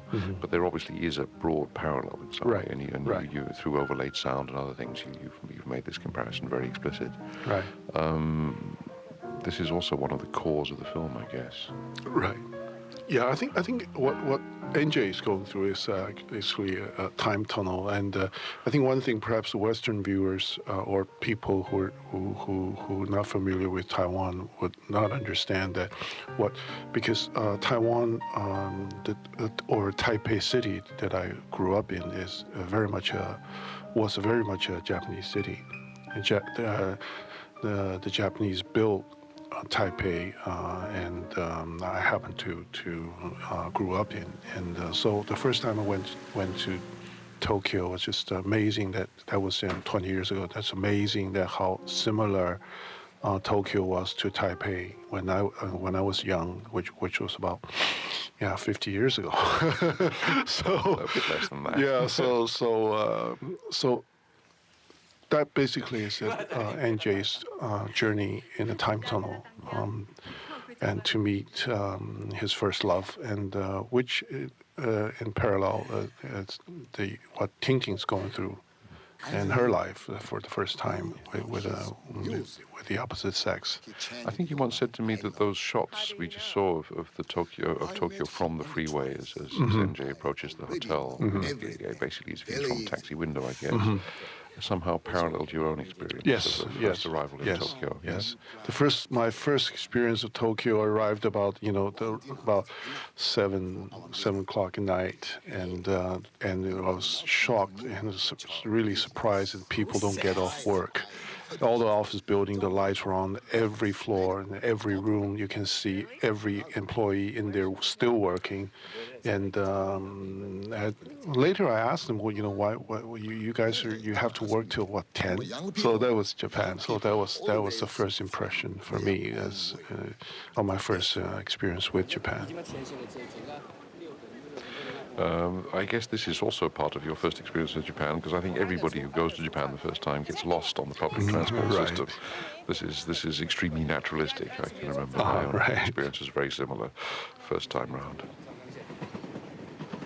And also trains used to be the primary form of transportation for Taipei, but about 30 years ago they changed it into automobiles, and just very recently they only very recently built a subway system. So trains and railroad tracks are really nostalgic for me, or for NJ, who grew up the time I did.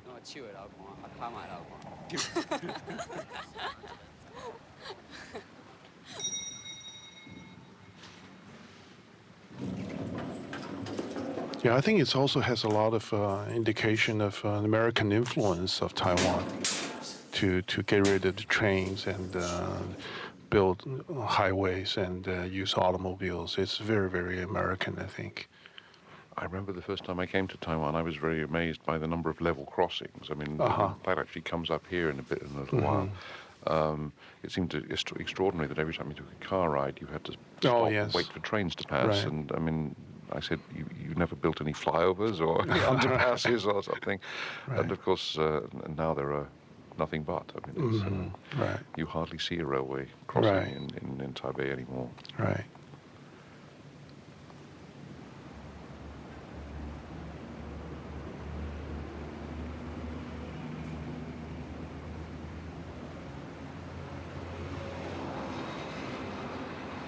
我叫落等你了，我甲伊拢也无生，伊是真爱囡仔嘛。毋过伊定拢出差，我捌一个咧厝做 So 无聊。 we're exploring at the same time as the ongoing story. We're getting into a bit more backstory, especially as Sherry tells MJ what her life has been in these last 30 years. It's his chance to catch up a bit with her. And this is also, I guess, the prelude to him finally telling her why he left her, which has been the question that has remained unanswered in his mind and in the film since she first brought it up. Right. And when he left the message on her machine, he didn't really answer it. He just said there were many reasons, right? Right. Yeah, the train stations in Japan is just very, very nostalgic to me. So they're all gone now. So in other words, an image like that one could be Taipei, could have been Taipei. Yes, at one time. yes. Yeah. When NJ and Sherry were going out in the old days, yes. Again, the level crossing. Yes.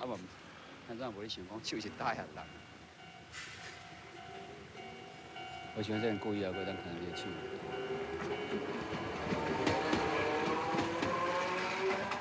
无干呢，工作无共款，时间无共款，年纪嘛无共款。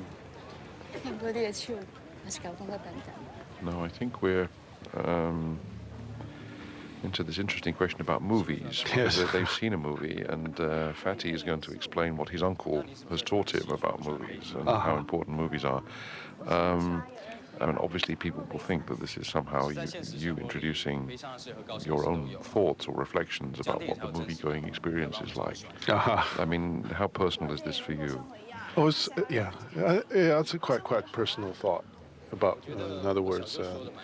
Probably Fatty's uncle heard it from me.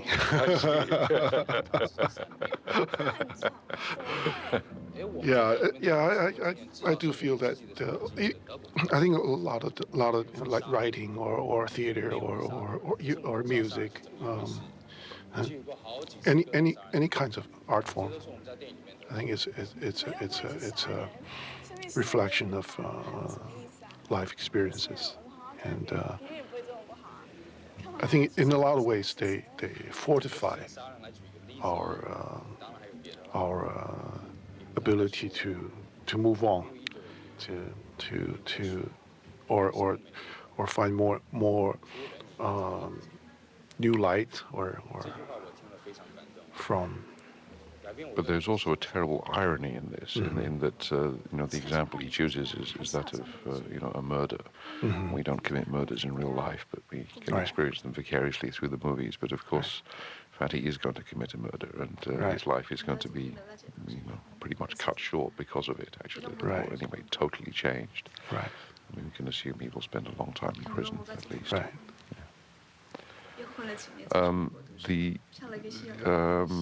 This scene in the temple, which is, I think, when we reach the crux of NJ's talks with Sherry about the past and when he really comes clean about what happened and what he felt. It's noticeable that you've done it nearly entirely in long shots. Yes. The film doesn't have that many close-ups anyway. I think there's a general preference for wider angles and seeing people in context, and it goes with the reflection shots as well, which open up different senses of space. But here particularly, because it's rather striking, because the conversation is so intimate and so emotional, and it's rather noticeable that you kept quite a big distance from it. Why did you decide to do it that way? Basically, I think the privacy of the characters needs to be preserved. In other words, if we set a camera near the two, then basically the existence of the observer would be very easily felt. In other words, how could these two guys, these two characters, do something so private when the third party is noticeably there? So that's basically the distance of a shot, and in other words, I think this is a more comfortable position for the observer. In other words, it's almost like you're watching from a distance. You still feel it very intensely, though. Mm-hmm. I mean, it doesn't diminish the emotional impact of the scenes at all. Right. Because the privacy is very natural. So so I think for the viewers, it's more believable that these are their private, intimate thoughts. I can't help noticing that some of NJ's history, which we've been hearing about now, at least partly reflects your own, in that you also made that transition, or actually you made the transition he didn't make, in that you started off in engineering and he got stuck in engineering and computers and stuff, which I think was part of your past, but you broke away from that into filmmaking and more creative endeavors. So obviously there is some personal investment in this story. Oh yes, oh yes. I think the assumption of or to create a character like NJ is very much a reflection of my own experience through life, and so this is basically a what if I didn't do this or what if I didn't do that kind of assumption. But NJ is not you, though. No. I mean, but I guess in fact most of the characters have something of you in them. Yes. I think I think just especially, and also I think parts of the people I know, and just to make, in other words, I kind of build one character out of just about all these characters in it. That actually I said it many times in the past that basically what inspired me doing a film or to build a story like this is that suddenly I realized if I focus my attention on the family with different members of each age group, then actually that covers the entire scope of life, the lifespan. So each age is represented by a member. So that's basically the very much the foundation of where I started. Now, young Yang is watching this very fascinating and both hated and fascinating figure of the older girl swimming in the pool. Why does he have a Kuomintang flag sticking out of his satchel? Well, I said there's a national flag at the time. It's just felt needed something. It's not really anything political. Just basically just.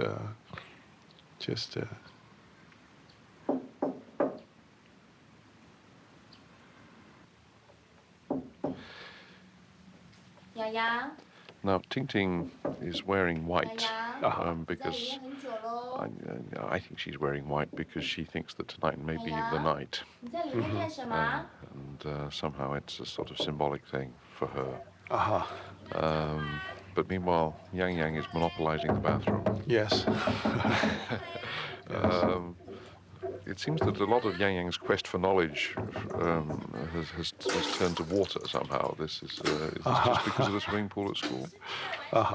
Yeah, basically, I think some of the things in life for me it's like learning to ride a bicycle was the challenge. And I think for Yang, I made it to try and learn how to swim.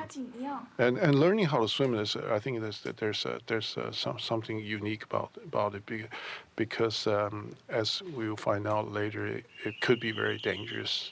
You could if something goes wrong, if you keep it private, that probably some terrible thing might happen without anybody knowing. Now here is, this is Lily at her most malicious probably, because she certainly has no claim to Fatty's affections at this point, but she's being kind of recriminatory here. However, what's noticeable about this scene is that, so little is said, in fact. It's nearly all just kind of long stares and glances, and, it's what's unspoken more than what is spoken here. Yes. Yeah, I think the at this point, all the viewers know what's behind the two girls, and the tension is automatic. So we really don't need to elaborate on any of the and the tension is right there. Especially so that's why I framed the shot right with each character on one side of the frame, and in between is that uneasy tension. And it was scripted like that. Basically, yes. I think you knew yes. even at the writing stage that it would play like this. Yes. Yeah.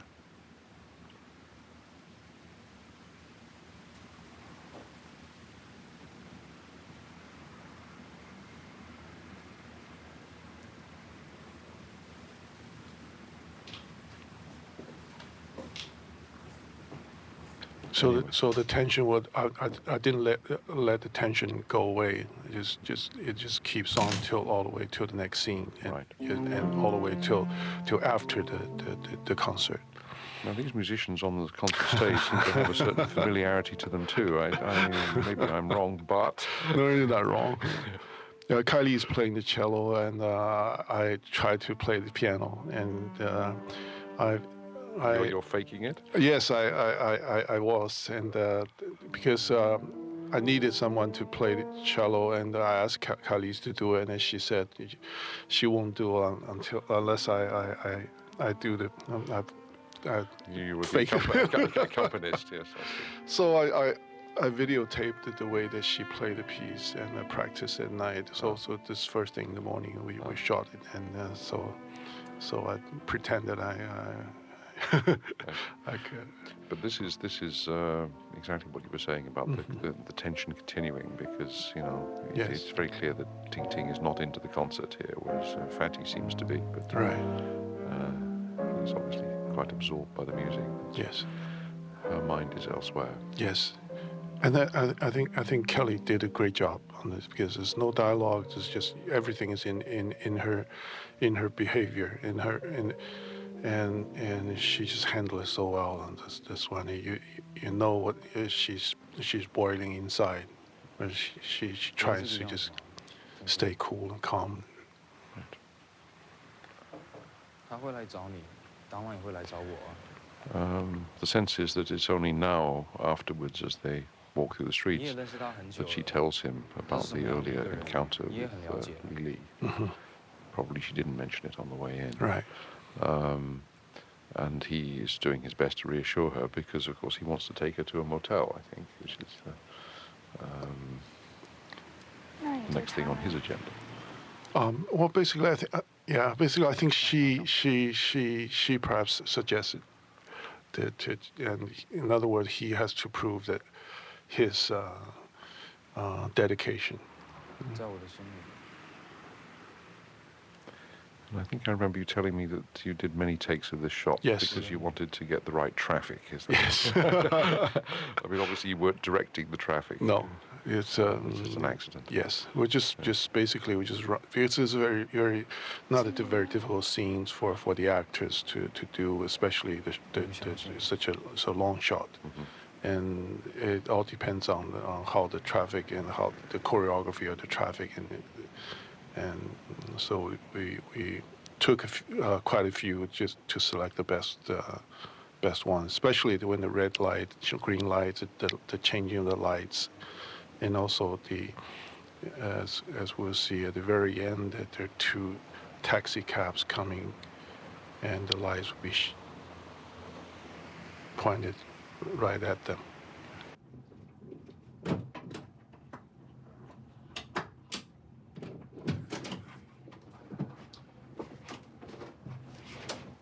So this is the very nervous arrival in the motel. Yes. This, I'm sure, is a real motel. Yes. Yes. Yes. I mean, you couldn't fake this. This right.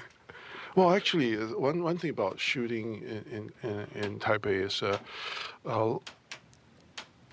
it's not that difficult to find to find locations, and most of the locations will be very agreeable to the things you want to do. So that's one thing. I think Hong Kong is a little difficult than Taipei. So in other words, we always shoot on location here. But there's also a cultural specific here, because in Taiwan, in Japan, there are many small hotels that are, primarily aimed at this kind of romantic assignation, usually known as love hotels for that reason, which is not so common in Western countries. I mean, people, of course, use hotels to have illicit meetings with each other, but here it's kind of institutionalized in a certain way that is perhaps not true in most Western countries. Right.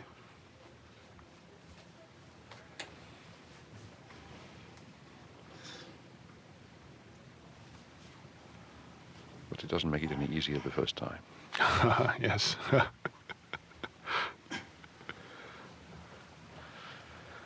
Meanwhile, the other couple, whose adventures you're counterpointing with these, are about to go to Atami, in Japan. Right.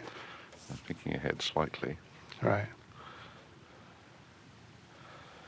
And Atami, I think, was also rather famous for a certain kind of romantic assignation. Perhaps not so much anymore. Right. It's a hot spring resort. It's about I don't know, an hour and a half from Tokyo by train. Yes, it's a town to get married in, and back in the '60s, I think, and it's very popular back then, and as we will see on the next shot here, when I first visited for location scouting, it's just so shocking that everything there has just stayed in the '60s, with all the decors, all the architecture, all the little details on the street and so forth. So everything it reminds you of things in the 1960s. So it's another time tunnel again. So this is perfect for NJ and Sherry, who supposed to have grown up in that period. So these hotels, actually, there was nobody there when we went to shoot. Just and I was really wondering how these hotels survive. I guess it's partly seasonal, but yes. But now I think just look at the how old the facilities are, and it just, I think it's quite nostalgic. So the new generation has moved on, and yes. 迄当阵，我是逐工咧怀疑讲，你随时拢会离开我。所以，我说把第一次给了我。All the light bulbs worked. I faked it. One didn't work. The hotel has forgiven you, tarnishing its image. 我真的以为你再也不爱我。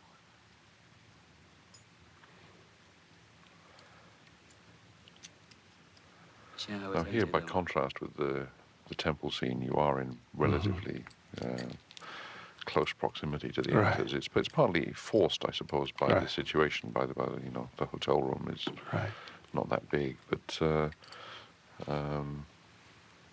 this is the opposite strategy, if you like, of the temple scene. This is precisely getting close, because I think now, rather than dealing with those very difficult moments in the past, you're dealing with a different kind of difficult moment in the present. Right. Right.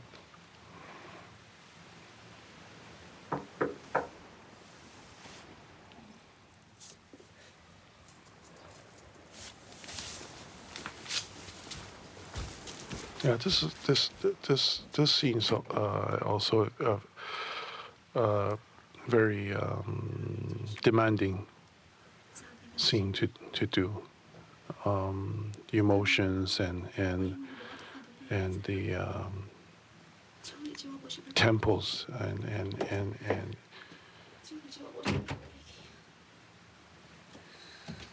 and choreography,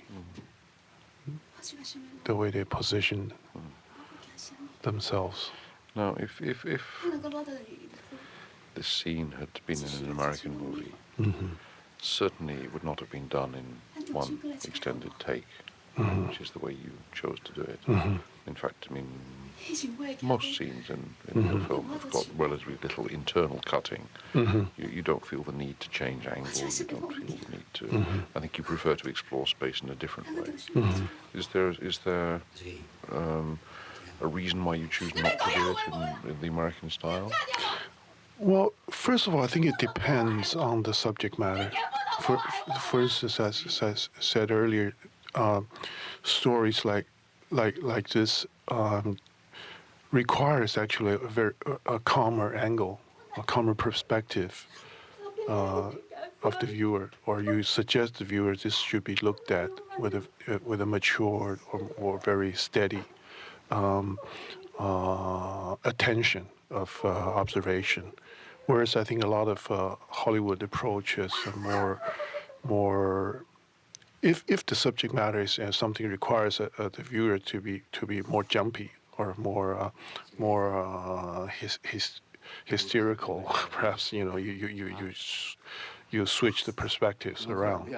But subjects like this, I think a lot of Hollywood actors should deserve some shots like this, so their acting ability is not cut up. I really, I would really, if I were an actor, I'd probably prefer this kind of shots because in other words, when I do a good performance, it's fully recorded instead of jumbled up with other cuts and stuff. Yes, well, I think what you're saying is it gives more respect to the actor's abilities. I mean, to construct the character and to deliver the kind of emotional intensity that the character is capable of.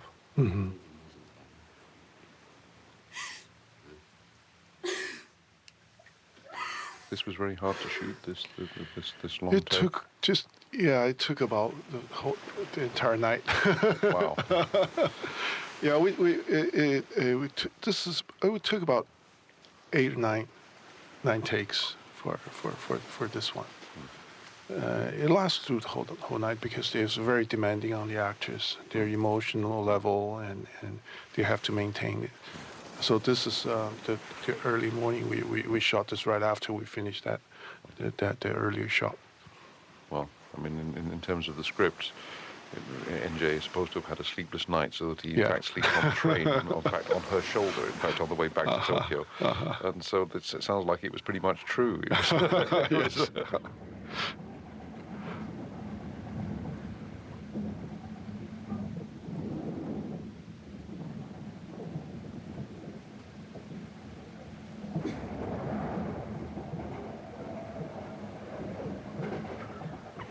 I have to.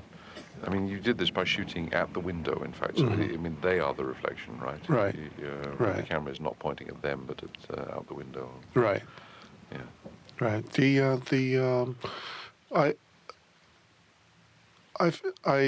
Before we started, I was in Tokyo's location scouting, and I took some video of the train, and then I realized the reflection in the train is so interesting because it goes through tunnels. It's sometimes underground, sometimes above ground, and sometimes you can see so far away when outside out of the window. Sometimes just entirely interior. So that was quite interesting. So and train, of course, was one of the motifs for Tokyo. And also it represents, as I said earlier, about the past of Taipei. And so we don't see trains at all in Taipei now. So that kind of tells apart the two locations.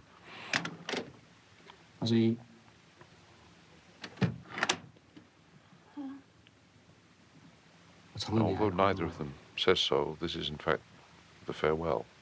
Yes. For Sherry and NJ, and I think the audience perhaps senses it. I don't know. Even if it's the first time for you to see the film, you can feel that it's not going to go any further than this, which is again a lot to do with their performances. I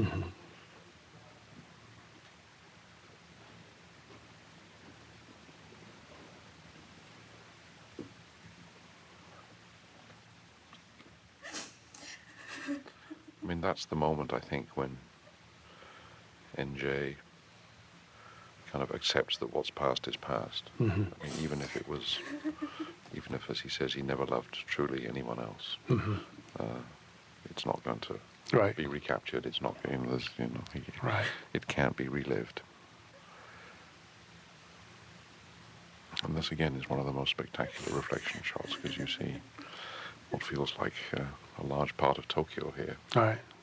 Yeah, we were lucky that we had those rooms, and it turned out that they had the night we shot, actually, that the weather was terrible outside, and it turned out that I didn't realize that Tokyo Tower was such a amazing thing, and because half of it's in the clouds. トランプあったよね。ちょっと貸してくれる？いいですけど、この店で掛け事だけはダメですよ。 And this is the final scene with Ota, as it turns out. So since once again, NJ's partners pull the rug from beneath him, even as he's busy trying to negotiate the deal. Yes.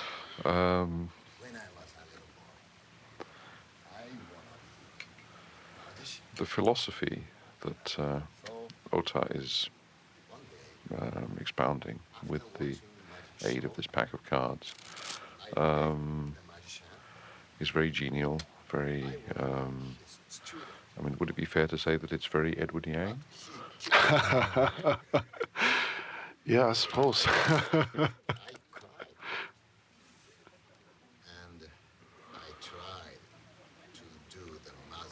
Yeah, I think a lot of times we thought to do it for real is so difficult, and we never really give ourselves a chance to even try. So this, I think this is I've found out mainly about through my days of going through this all these things, and at times to do something for real, it's really irreplaceable for and no matter how successful or not as successful you are, it's still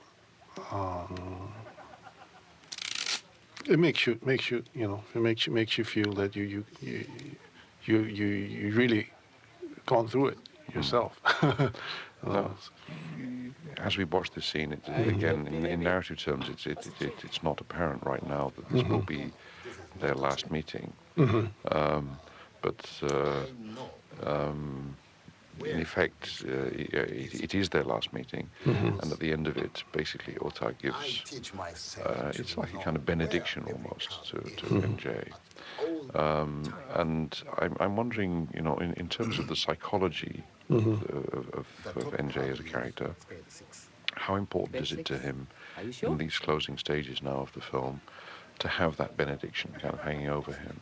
I mean, it seems to help him deal with the coming loss of Sherry and the things he comes back to, like the death of Grandma. Well, I think it's something that he would perhaps he never really thought of it in the past, but once is mentioned by Ota, and it certainly has, I think it concludes a lot of things for him and also for the viewers,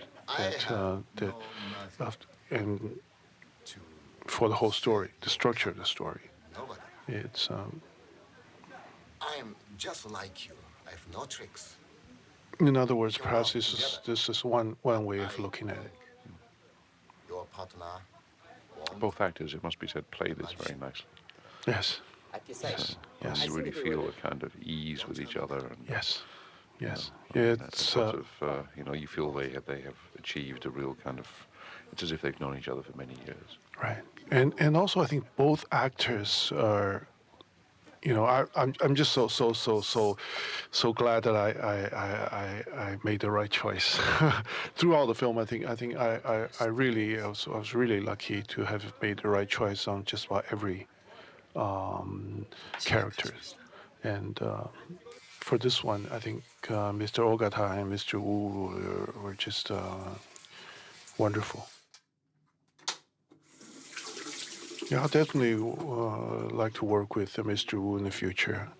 How has he reacted to this himself, by the way? Because, I mean, this has been, I think, by some way, your most successful film internationally. I mean, it really took the world by storm.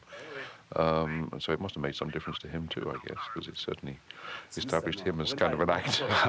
Yeah, I think so. Really. I think a lot of people. I think in this business, a lot of us know for a long time that he's a talented actor himself. Just he didn't have that many chances to demonstrate his talent.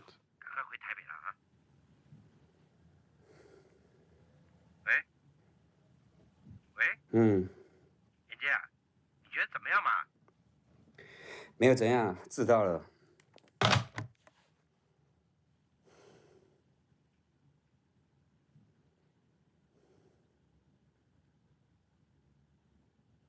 This is quite an interesting take. Just changing the subject a little bit. You shot this scene in one take, but the first half like that, first in the mirror, first in the bathroom, then panning across to the mirror, and now going through the room to the second call, which you see directly. So it's basically the entire scene is one shot, but with three quite distinct angles in it, which is a very economical way of showing a hotel room, I think. And also I think it's a economic way for spending less time cutting. Yeah, and I think if the rhythm and the tempo can be worked into the shot, it just saves a lot of time, production costs, and also it's less interruption. Every time you make a cut, basically it's an interruption. You try to make it invisible, but film schools don't tell you that. This hotel maid is very convincing. She is the hotel maid responsible for those rooms. That's why she's very convincing. Yes. Please hold on. Let me check for you, sir.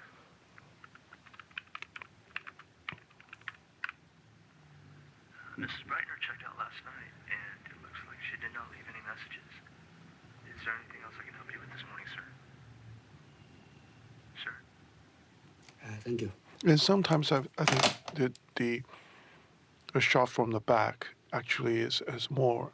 You get to feel more about the character, about the person than the facial close up. This shot of clouds is the first of a few shots of weather, or I don't know. I mean, anyway, shots with no human content, which come in the last part of the film.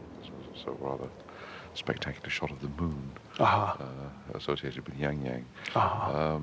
These, I guess, relate to that class about the weather, right? Yeah, and also I think it's the time and space change back to reality. It's a good transition. So Ting Ting has now had the brush off from both Fatty and Li Bi, who both treated her with some indifference. But she comes back to find that Dad is home. 我飞机刚到，杯子哪里去了？找半天。So we didn't talk about this when he was taking the phone calls from Taipei, but NJ is in fact very upset that his partners have done the dirty, as it were, while he was in Tokyo bonding with Mr. Ota. His partners have signed with the copycat, and it's all been pointless and a waste of his time in business terms, anyway. There's definitely an emerging sense. I mean, it was there at the beginning already, but it's definitely much clearer now that NJ is somehow out of tune with the prevailing business ethics of his society. And that his future perhaps is not going to be, in this area. You think that's a fair conclusion to draw? Basically, I think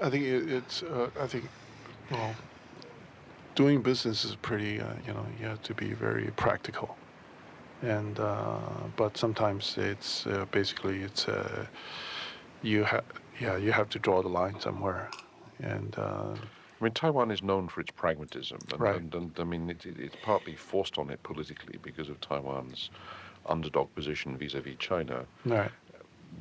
Whereas, for many years, of course, Taiwan was economically much stronger than China, despite its relatively small size. But as China develops, that's becoming less true. Right. And, Taiwan's economy has had some rough rides, some bumps in recent years. Right. So, if anything, all of that has forced a kind of even greater pragmatism, I guess, on the business community. Yes, well, I think it's been that way, and if you lose a game, and nobody would really probably will say they're sorry, but nobody would really care what would happen to you, and this was basically, I think everyone understood. It's this understood thing to. That's why I think that this it is very intimate to a lot of people in this city, and whether you're a winner or loser, actually, it's very easy to define. Now, having got back from Tokyo, NJ is has nothing to do since he doesn't want to go into the office. Right.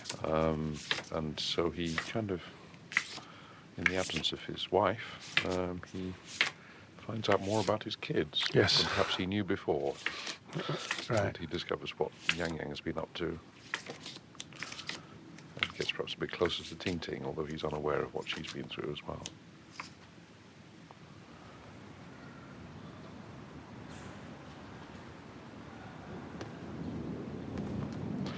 Meanwhile, Yang Yang is pursuing his own experiments. Right.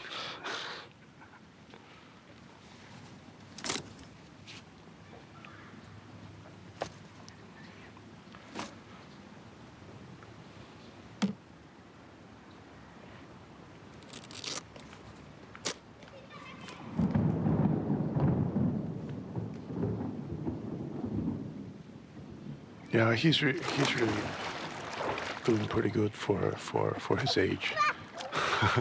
He understands just about everything I try to tell him to do.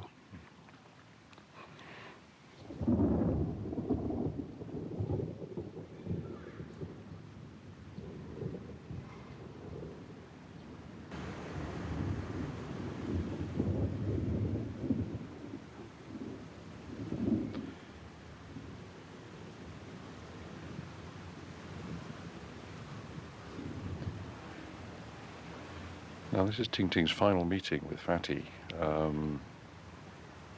although not the end of her relationship with Fatty, because this is coming up shortly. But Fatty is about to take the course of action that will change the rest of his life.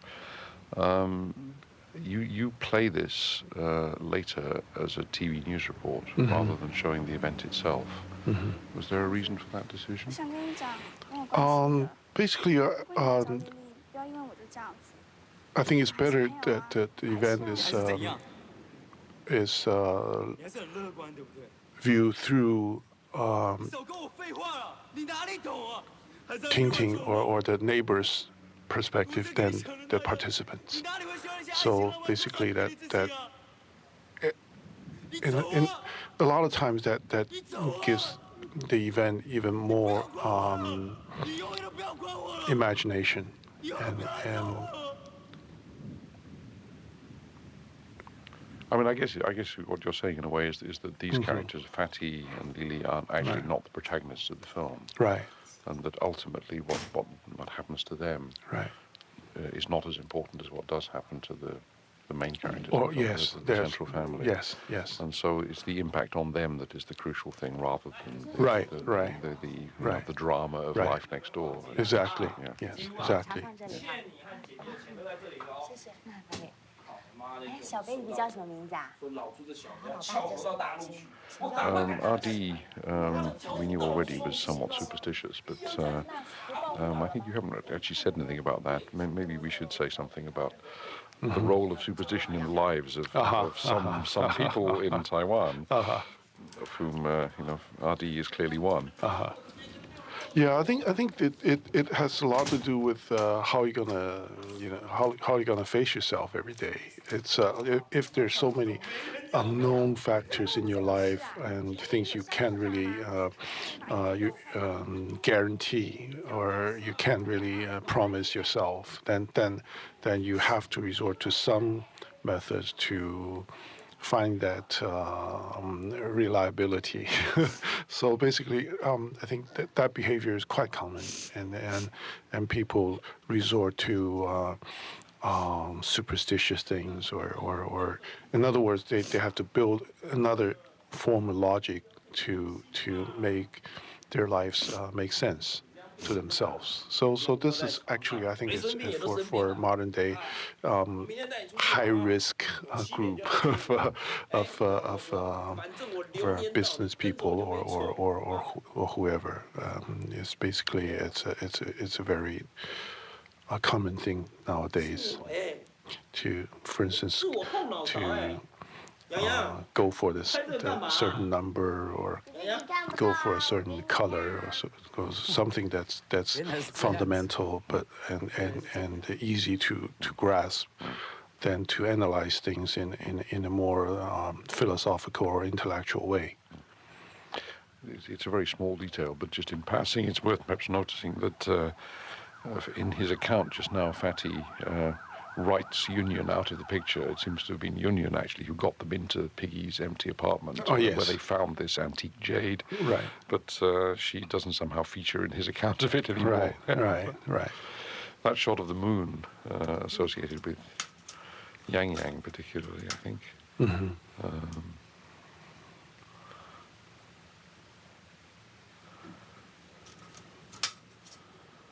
It has no direct symbolic meaning.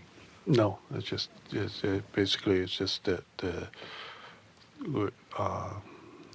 that evening things happening that evening. 我就是我好生气。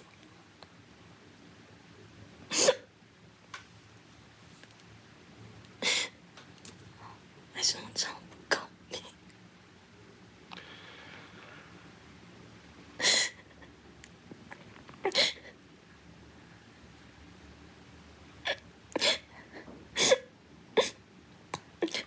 难道你到现在都还不原 So 谅我？ although NJ is back, Ting Ting finds it easier to pour out her confusion and her sense that life is terribly unfair and that people are so unkind and so on to Granny than it is to her father. And that, I think, is because it's related to the fact she still feels some guilt. Yes. That she made maybe Yes. her fault that Granny had the Yes. stroke. Yes, and also and I think Grandma's unconsciousness, she still feels responsible and the guilty feelings and she's making her plea to Grandma. So this is the police looking for Ting Ting. Right. Next day. 你应该已经去学校了。他读哪一间啊？北影。我看我们叫女警队的去学校找他好了。女警先生应该都在家。对。And here she is pulled out of school and into the police station, where we discover what has happened. And as we said before, this is doing it this way focuses on her reaction rather than on the event itself. Right. However, I think the way that you've done this also embodies some kind of commentary on the way news is treated in Taiwan television. Yes. Yes. In particular, this rather unproductive, unrevealing, and very intrusive attempted interview with the mother Yes. outside the bank where she works. Yes. It seems to be symptomatic of a certain kind of TV journalism. Yes.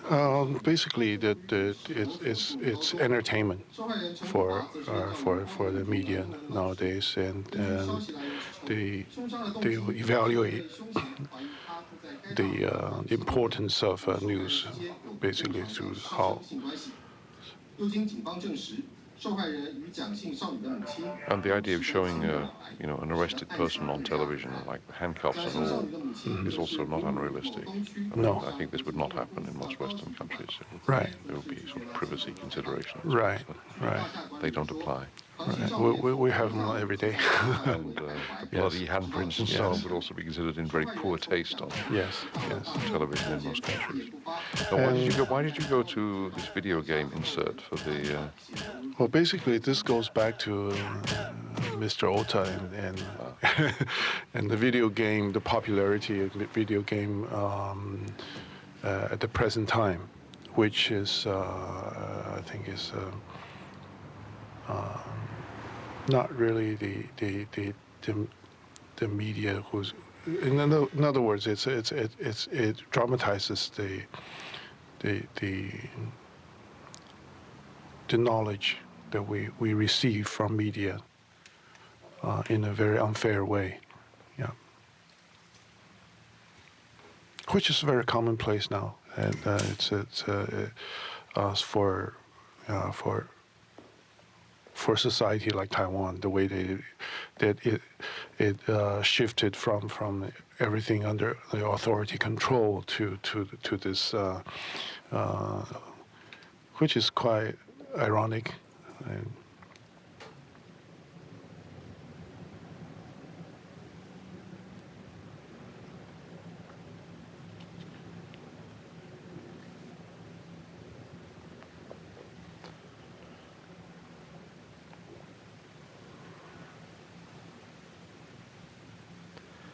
And Ting Ting, I think we said towards the beginning of the film that Ting Ting is the character who goes perhaps through the most in this film in terms of growth anyway. Yes. Just the same as her pot plant, in fact, in a way. Yes. And she's reaching the end of this particular stage of her process, I think, in that somehow, despite the horror of what happened downstairs, this gives her some kind of closure, I think, or at least on that episode of her life. Yes. And it paves the way for this, which is her final reconciliation with Grandma. Yes. I mean, Grandma, we know, is in fact in a coma and not sitting up beside her bed. So I think we have to read this as Ting Ting's dream or fantasy. Right. But this is the moment when Grandma forgives her. Yes. In Ting Ting's mind, she knows that even if it was her fault with the garbage, it doesn't matter. Grandma doesn't blame her for it. Yes. This, this is, I think, everything I think we read through, we read into ourselves the how believable or how realistic, but a lot of times it's just the meaning of it is it doesn't really matter to me whether I should make it look like a fantasy or look like a dream or so forth. Basically, to us, I think everything comes out equal when it's as real as this one, or So this is also. I was asked this question, the same question, when I did the Terrorizer. At the end of the Terrorizer, which there were two conclusions of the story, which both were actually equal in weight, and it doesn't really matter to me which one I should make it a dream or something. It's a very small detail, but you couldn't help noticing the film star photos on Granny's table and by her mirror. This sort of very fleetingly suggests something about Granny. I mean, about Granny's past. Yes. Yes, I think that the Granny's generation is really the movie-going generation. Right. A lot of their fantasies are in those old movies, Audrey Hepburn and Cary Grant, and it basically says about the character. Yes. Yeah, perhaps now the film's a little different from the movies that Granny saw in the earlier days.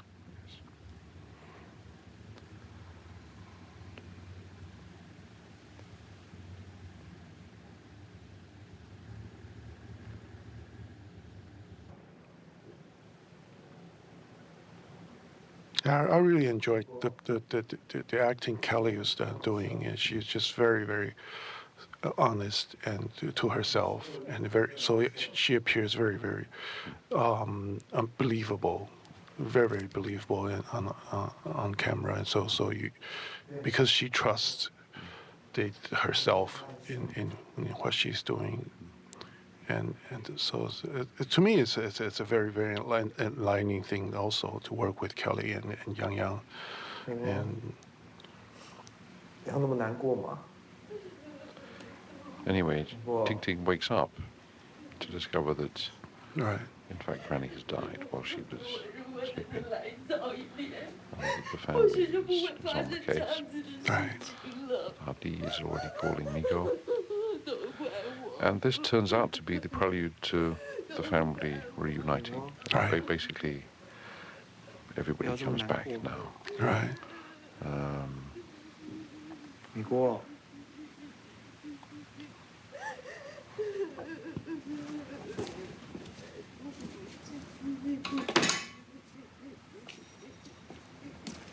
And it seems to me that I don't know if you planned it this way or not, but the focus in these few scenes seems to be more on the women in the family while we're here in the apartment, whereas the following scenes at the funeral parlor, the focus is more on NJ and Yang Yang. So was it planned that way, or maybe my impression is wrong? It's probably not wrong, but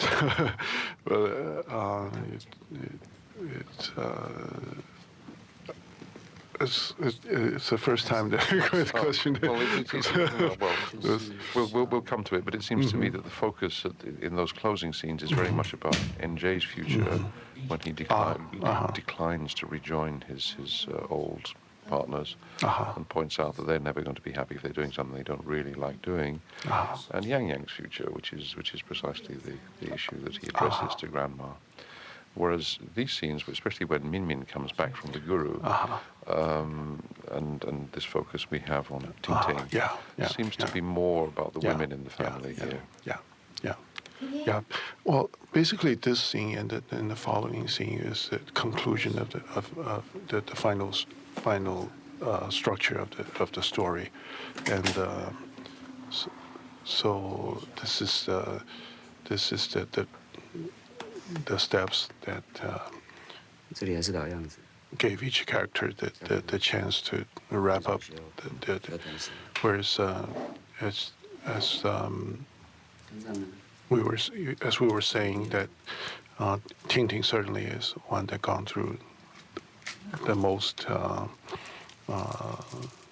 demanding changes. That so now we can say that she's now a full-grown woman. Yes, I think she's now ready to deal with whatever the next challenge is that life throws at her, but she's definitely better equipped to deal with it than she was before. Yeah. Yes. I mean, I think that there is, of course, each of the characters faces some kind of crisis or problem in their lives as the story goes on. And, Min Min's happened largely off screen, since you didn't see the process by which he dealt with it.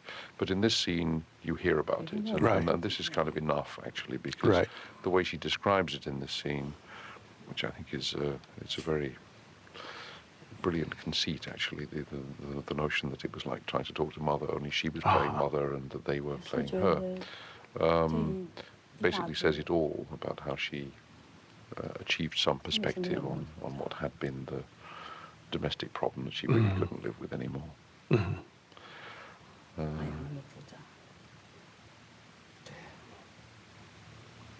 Anyway, the larger implication seems to be that although each of them has different kinds of problems to face, that the way they cope with them is broadly comparable. Yes. Yeah. Yes. I mean, the kind of emotional resilience that you need, and the kind of the keep on keeping on kind of spirit. Yes. That gets you through things. Is much the same whether you're a middle-aged man or you're a teenage girl. Yes, I think it's true for every one of us. I think we all find our own solutions through our, and we always push to the limit, because we're not really that lazy, so we always try to get the most out of everything anyways.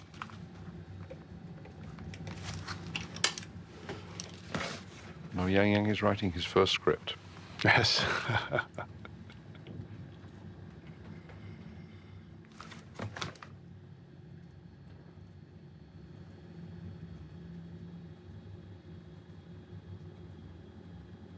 Now, this is the last of the family ceremonies that run through the film, and the one that matches the opening of the wedding reception. This is Grandma's funeral. Yes.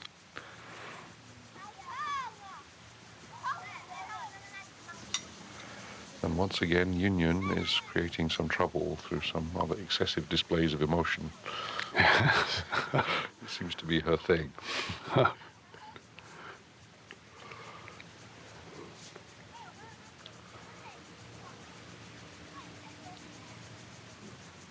Yeah. This is a very typical kind of... Not really. This is very much like... First of all, I like to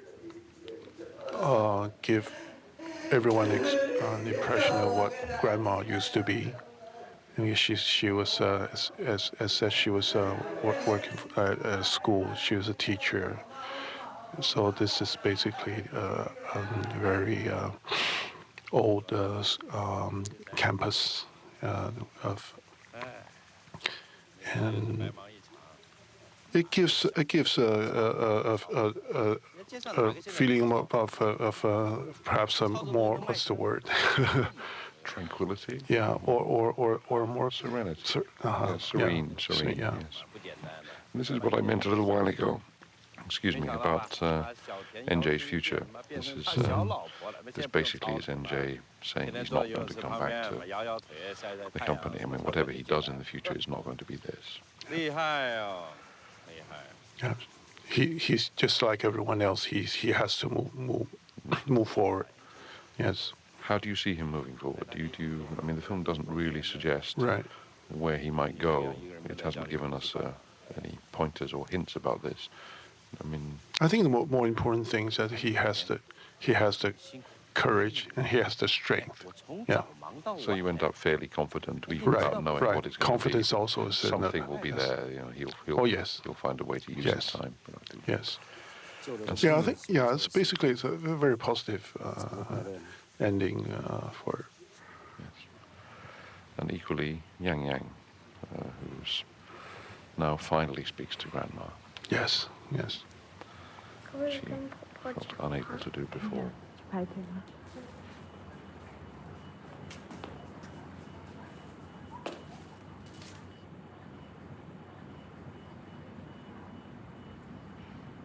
And you do this with some, I mean, of course we see him and we hear him throughout, but you focus also on his parents listening to him.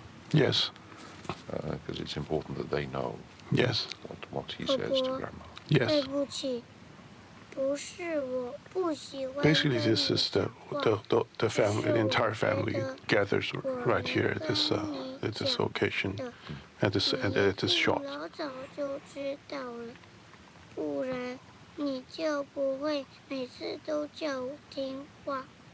就像他们都说你走 And 了 you，change shot there so that Granny comes into it. Right, I mean, it's right, important, exactly. I think, that you have Right. a visual reference to Granny. Right. 所 At 以 this point, yeah. 我觉得那一定是我们都知道的地方。婆婆，我不知道的事情太多了，所以你知道我以后想做什么吗？我要去告诉别人他们不 So 知道 telling 的 people 事 things they 情， don't know and 给 showing them 别 stuff they 人看 haven't seen 他们看 sounds 不到 very 的 much like the 东西。 ambitions of a filmmaker. Yes. 这样 Well, I 一定 think for 天 other 天都 for 很 other professions also, I think just about every because I think there are always, just like Yang Yang said, there are always things we don't know, and we that's where we move why we move forward for. 大家一起 It's 过来看你哦。 and that's how perhaps human history is made, 婆婆， and 我好 and 想 that's 你， the 尤其是我看到那个还没有名字 And it's 的 in the hands of a newborn 小 cousin 表 who doesn't 弟， yet have a name. yes. 就会 Indeed, 想起你常跟我 Yes, 说 Yang Yang himself. 你老了。我很想跟他说，我觉得我也老了。 Yeah, Yang Yang really did a good job acting. First time in his life.